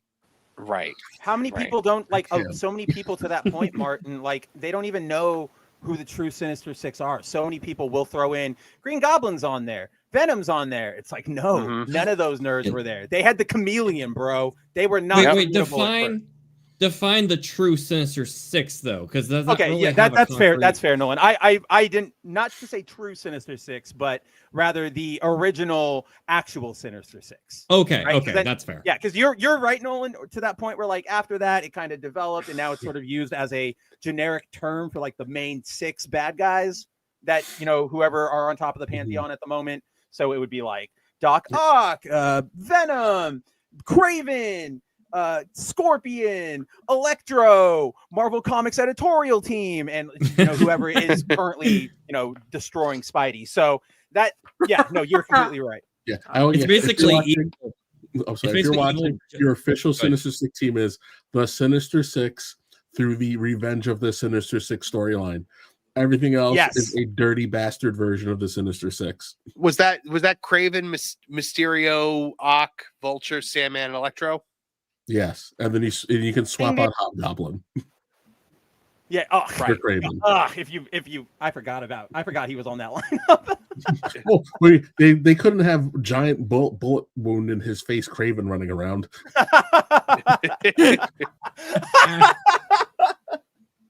Well, doesn't Chameleon take over for Kraven at that point? Yeah, he for does. a while. That's just funny to me. Guys, I I don't think Spider-Man 2 did a whole lot great of the game, but the one I was thing about it to did really wild well, out. I thought you were referring to Amazing Spider-Man 2. No. Well, yes, but the one thing that game did exceptionally well was it gave us a scary, huge Kraven. And that's the Kraven that I would like to see in a film, in a Spider-Man film, fighting Spider-Man. And I also like what that game did narrative-wise, like not completely with Kraven, but I like the idea of Kraven being like, I'm going to sort of run roughshod over the city because I'm just hunting and I don't really care about you guys. Like, he's blowing up piers. He's doing all this stuff throughout New York. And he's kind of got like carte blanche to do it. I really like that idea of just like Kraven locking in so hard he, just tears up the city around him. But yeah, I don't know where I was going with that, but I would do that. I really thought the Kraven's Last Hunt story that they did was good. It's just it's surrounded by a whole lot of nonsense.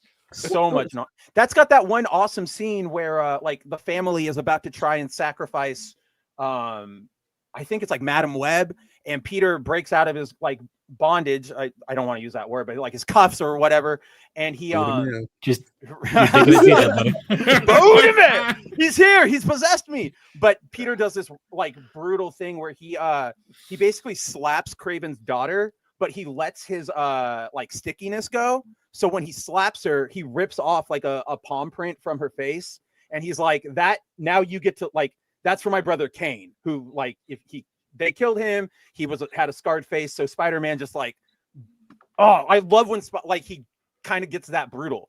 Like Kevin, you'll know at the end of Civil War, the comics, when he goes to fight the Kingpin and he just wallops on him. Yes, and he has that awesome line. The Kingpin. Yeah, Oh, when after Aunt May died.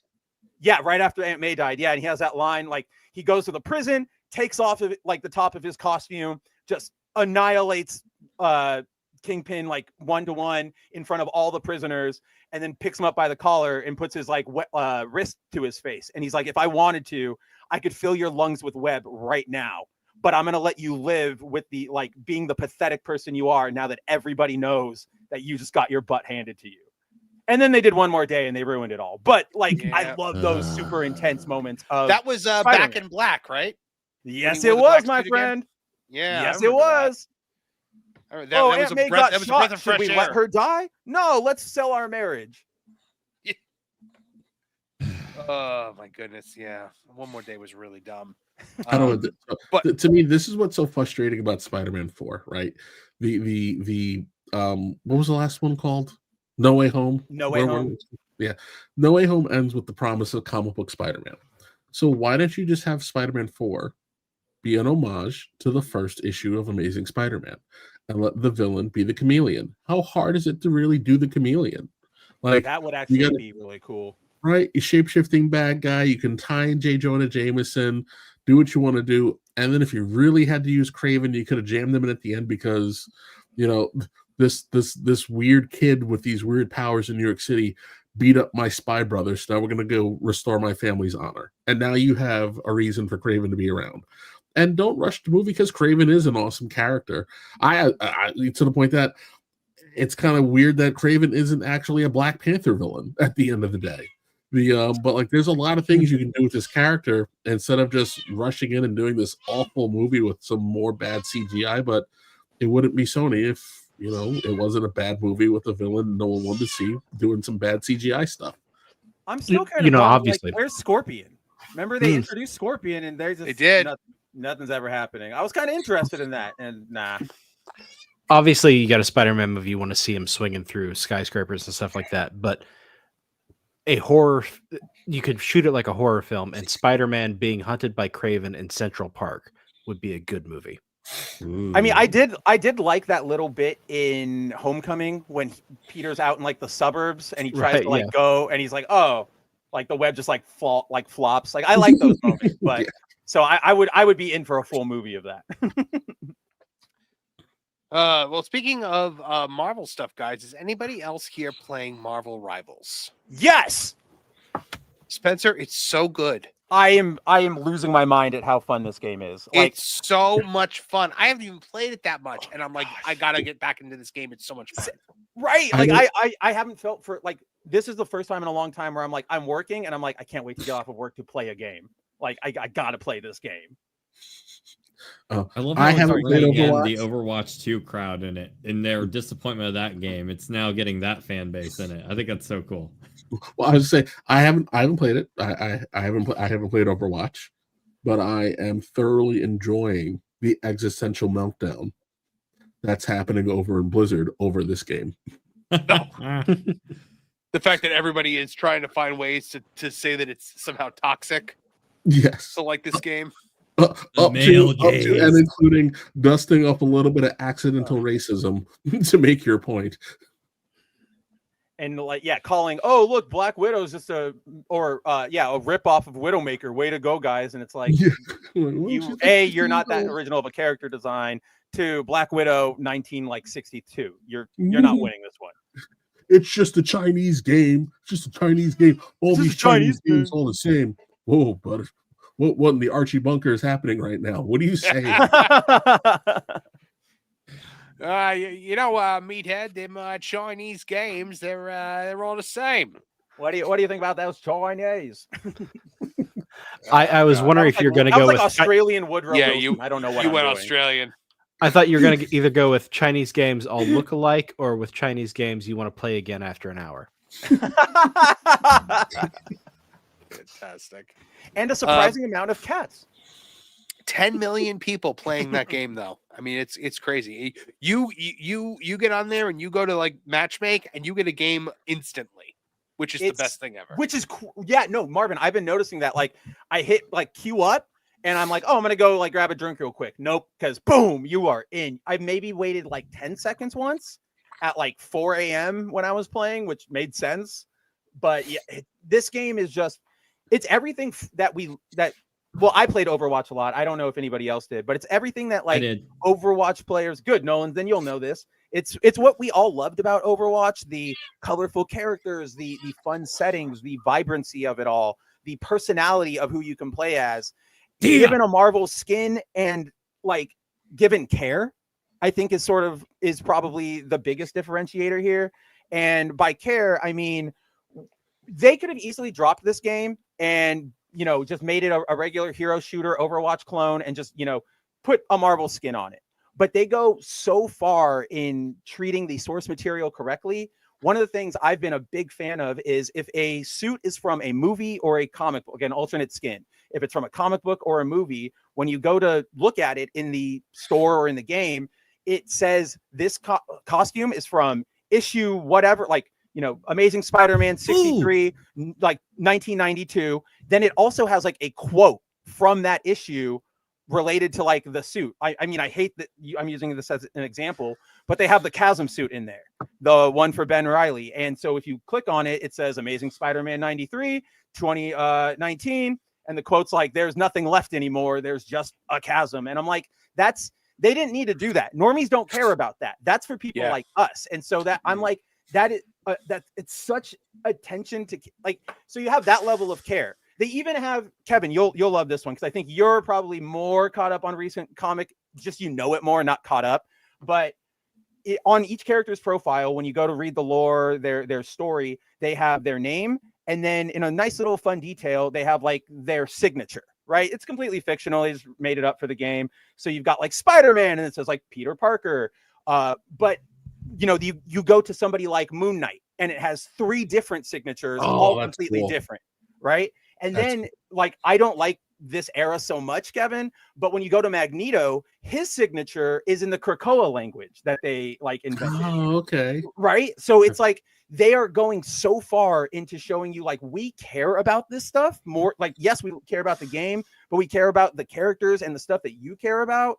I think that goes a long way because Overwatch in recent years, it's thrown everything away at the altar of inclusive, representation. And I'm not even trying to like make a culture war point of it. That's what they do now. Mm-hmm. Every time something happens, they go, hey, look at our new diverse character. This one's a lesbian. This one's whatever. This one's based like unambiguous or like ambiguously brown, whatever. That's what they do. And it pushes people away. I pointed this out in my Bounding article. Like, if you look at all the Marvel Rivals characters, they all look like they belong in this setting.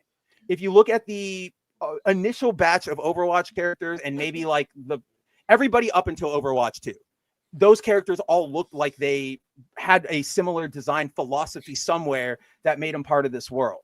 After that, Overwatch 2 has just gone like off the. I don't know what these characters are supposed to be anymore. One of them is literally just Maui from Moana.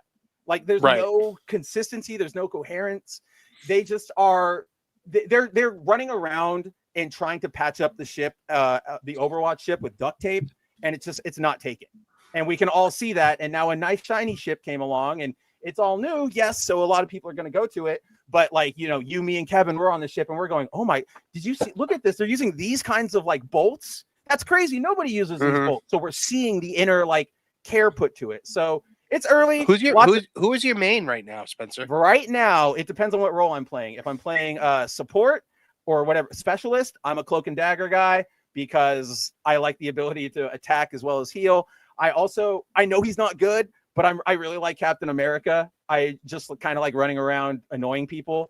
And if you can get somebody with his shield throw, like for their last HP, it makes them so mad. Like, I hear it in voice chat. It's fantastic.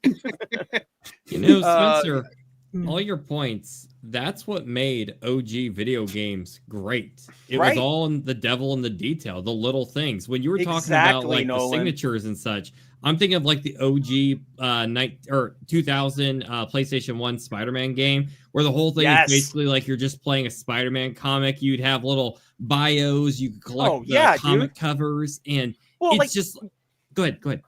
Oh, I was going to say, like, do you remember, Nolan, in that game too, like, to the comic book aspect of it, like the ending of that game has Spidey like playing poker with Daredevil and Punisher, and it's like, that's a comic book thing. They didn't need to do that, but that shows care. That shows like we want to be here. Is that the one where you can get alt skins of like comic book accurate Green Goblin and Hobgoblin? Yep. And it's also got the best Venom quote of all time when they go to the public library to look up information about Doc Ock on the web. They go to the public library, and Venom goes to the computer and he goes, surfing the web. And Spidey goes, Eddie, now's not the time. You know, Spencer, I have to commend you. You're a Ben Reilly fan, and I respect that the same way I respect my friends who are Mets fans. Hey, what are you talking about? They've got oh my gosh, who did they just Soto's over there now. Everything's gonna change for them. I happen to be a Ben Reilly fan and a Mets fan. Oh no, Marvin. Are you a Mets fan too? Well, I mean, to an extent, yes. And I respect that. Better than the Yankees. Trish does not respect that. I can tell. I mean, if I were to root for a baseball team, that's the team that I root for. No. I said the Jets.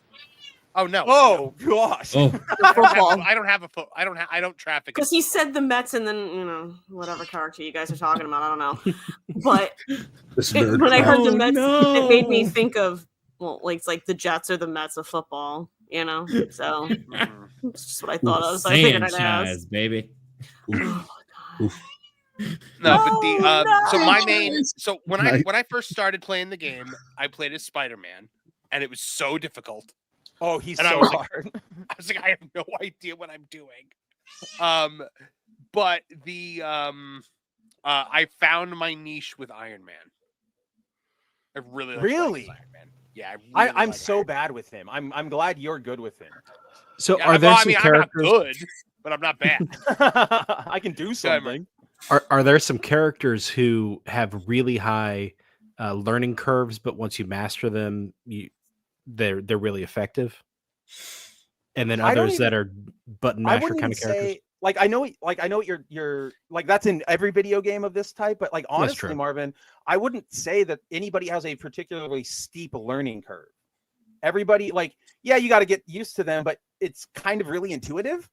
Like, if you know the character, you'll go, oh, that makes sense with their power set, and you'll get used to it. Yeah, your skill's not going to automatically, of course not, be great. But I think in terms of that, Martin, everybody has a pretty good, except maybe Rocket Raccoon. That dude is just complicated, and I hate him.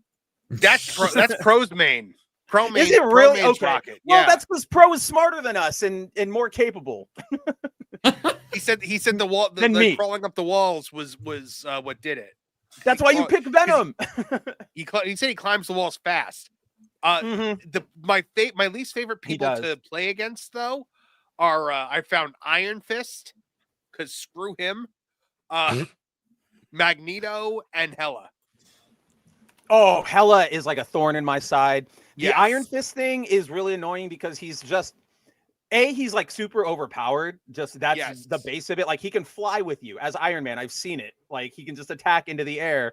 And then they released the first patch for that game like yesterday, and they were like, "Big patch incoming, character changes." And I was like, "Good. They're gonna nerf a little bit of Iron Fist, and they're gonna get rid of the fact that A, Jeff's special lasts for like 4 years, and B, that it can tag you from anywhere." And instead, they were like, "Oops, we fixed the animation on it, Doctor Strange's portal." And I'm like, "That's not helping."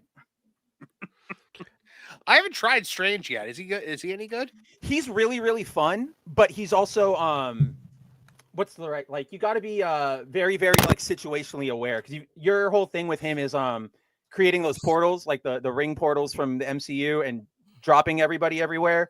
But unlike most games, you kind of have free reign to put it anywhere. So like if you did the portal at the beginning of the map, like your spawn room, you can have it generate like all the way at the other end. I mean, it's not going to be effective because you're going to pop out and get smoked, but you can do it. How is it fair when you got a character like Rocket? I assume he has like a hitbox. It's like an eighth the size of everybody else, right? And then he takes like 4 times the damage. That kind of evens it out. That kind of evens it out. Right. All right, guys. It's early. It's balancing. But yeah, fun game. Join us. Yep. So I've been wanting to do game streams on the channel for a while now. So maybe we'll have to all get together and do a Marvel Rivals stream. Yes. How much is the game? Free. Ooh. Free to play. Cool. To give a quick update, my last Indiana Jones purchase was canceled by Target. Okay. I have now moved on to Amazon. And Did they is allow that you to working? make the purchase? So far, I have not been told that my purchase has been canceled by Amazon. So here's to hope. The other thing, the other game that I'm playing right now, Rita's Rewind came out. The Power Rangers Turtles in Time kind of game. How is that? Co-op game. Yeah. How I have the question of how is it? How are you enjoying it? And then I have something to talk about with that. So I like the I like when you're the Rangers and you're running around fighting buddies and stuff. The Megazord stuff can go eat a butt because it's terrible. Those have always been the worst part of the Power Rangers games. Like the Super Nintendo one back in the day, you had your it's my Zord level, and it's just a really, really bad fighting like stage. Yes, and yes, I know that I still owe everyone a AEW Fight Forever gameplay. I just really don't want to do it, but I will do it. I will suffer for you guys one more time. So, Marvin, I don't know if you know this yet, and if you don't, this is something that I'm glad I could tell you before you found it yourself. So with Rita's Rewind, you have save files, right? You have about 3 save files when you boot up the game. Right. There's a problem, or the way they designed this game is you have your save file, but you've also got, lives and continues for when you're actually in game. If you run out of continues and lives, that save file can no longer be played. You have to start back over. What? Yeah, exactly. Like you can see what they're trying to go for, like, the classic arcade thing, but then why are you putting in a save file? Like it's really dumb. So be on the lookout for that. I will maybe start 2 files. I will be. All right, guys. I think we're gonna have to end it there for tonight. We're just about to hit 3 hours, and man, it's been a whirlwind episode, guys. Thanks so much to everyone who joined in the chat, everyone who super chatted, everybody who chatted, everybody who donated memberships and joined tonight. Welcome. You'll get early access to Tooney Town TV videos as well as exclusive content. Kevin Apollo, you got a rant coming up, right? I do. Yes. I'm actually going to try to crank some out tomorrow, if not Sunday. I just want to say, because I forgot to say it earlier, we lost a prolific voice actress this week, Morgan Lofting, the voice of the Baroness from G.I. Joe. Yes, that was crazy. So I just want to say thank you for being one of my favorite character voices, because the Baroness was one of my favorite G.I. Joe characters. I think she's absolutely bat poop insane. But yeah, I just want to throw that out because I thought it was topical and we're signing off. I just want to throw that out there. Other than that, yes, I got some rants coming up. I will live stream on the ACW Instagram page, Santa Slam 3 Winter Breakout. If you happen to want to be a visitor to the Hudson Valley region on December 28th, do feel free to come on by. You just scan the little QR code in the in the poster is posted over the Instagrams and on Facebook. There's a Facebook meeting thing, whatever it is. I don't know. I'm a 90-year-old trapped in a 40-something's body. I don't know how this crap works. I don't care. Other than that, I'll be around. I'm here. Spencer McCooley, tell the good folks where they can find out more about all the stuff that you are up to. The stuff I'm up to, you can check it out at thatparkplace.com, where the editor over there is also on the beats that I am. Just kidding. As always, guys, boundingintocomics.com, where we're throwing up news every day. You can check out my channels, Foil Variant and Kabuto Studios, where I have various live streams. You can also catch me normally coming in a lot later here on Tooney Talk TV. And aside from that, you can find me in pretty much everybody's chat when they're live streaming around here. So that's what I've got. Usually you pop in right around now. Yeah, no, this is literally when I should be showing up. Right as we usually end the show. Martin Stone, where can folks find more about what you're up to? You can find me over at That Park Place doing a members exclusive stream with Nolan Thunder and Hangry Table, where Hangry and I take old stuff and make Nolan watch it because he's never heard of it before. Like Space Cases. Like Space Cases or Captain Power or all sorts of things. I made him read a book once. Oh, he did. How was that? He did. He actually did not like the book. It was Golden Spiders. It's a Nero Wolfe mystery. It wasn't his cup of tea, but he got through it. I did it, and I'm welcome if Martin wants to bring any more books in, but I reminded of why I'm a nonfiction reader. Martin Stone, you also had a really good you had a very good editorial piece up on That Park Place about YouTube censorship recently. I very much enjoyed it. Thank you. That's really kind of you to say. It's something I've thought about for a long time, how the end goal of YouTube censorship seems to be getting us to censor ourselves before we can say anything that's going to take their money away. Yep. Nolan Thunder, you're also writing for That Park Place, doing some great articles over there. But tell the good folks where else they can find you. Well, you can find me on my YouTube channel at Nolan Thunder, and I've actually been doing a lot of work for that channel this week. I've been doing a lot of filming. I got a lot of filming in store for the weekend. I got a big project coming out here in the coming soon time if there's no deadline, but I'll tell you, it's my most ambitious project in 2 years, and I'll just say I literally have the fireworks ready right now. There's going to be some explosions coming, so it's going to be a heck of a video, but if you like the idea of artificial intelligence in a video game that might be evil, kind of like a Skynet sort of thing, well, then check out my channel. I got a whole video coming out on it, and I just released a new trailer here about a few days ago, so if you're interested, please check it out. All right. Trish, what do you got going on out there where people could go check out? We go through this every week. Yeah, I can't just not call on you. No, we do. We go through it every week, and I'm like, I don't know what to say. You got Crime and Punishment. That's what you should be. Yeah. Yeah. That's your show. Yeah. That is the Trish podcast, basically. Crime and Punishment. You guys as members can watch that when we post our new episode this weekend on the killer granny, whose name I can't remember. My God, Dorothea Puente. That's Get together, it. Marv. In my head, I was nowhere near it. I was like Penelope, like I just have Dorothea Puente. Yes. Fun fact. Kevin Apollo. Wait. I have a fun fact. I'll end on a fun fact that no one asked for. Penelope is Punky Brewster's real first name. You're welcome. I didn't know that. You're welcome. Kevin Apollo, did you have anything else to plug, or were those? Is that a Clayface? Yes. Oh, that's awesome. Let us see it. Hold it up more. Show and Looks tell. like Show the class. It does look like the Rancor figure.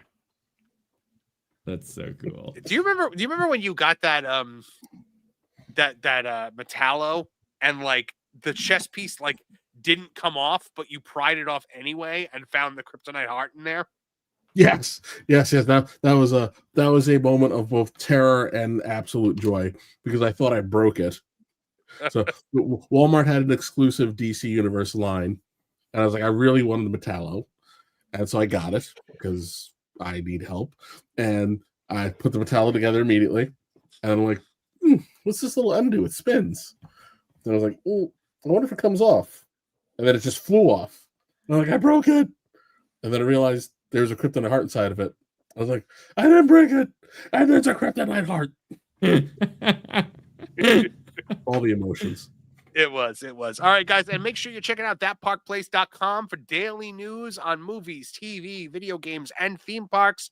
I'm updating that site every single day, and also make sure you're keeping it here for Tooney Talk TV, where we are covering all sorts of news, trying to get videos out every day. It's kind of becoming more like 3 to 4 times a week.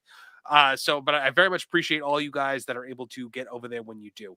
All right, well, from all of us here at the Tooney Talk channels, I'm Marvin the Movie Monster. Now get out of here! Now, Betty the Platypus, feel the wrath of my thank you-inator! Thank you, you piece of trash. Thank you. Thank you. Thank you! Oh, I suppose you want me to say thank you. But you know what? Saying thank you is like jobbing. Thank you! I got a little message. Thank you. Ooh, yeah. Oh, thank you! Oh, thank you! Thank you! Thank you! Thank you! Thank you! Thanks? For what? Hi-ho from all of us here at Tooney Town. Thank you! And viewers like you. Thank you.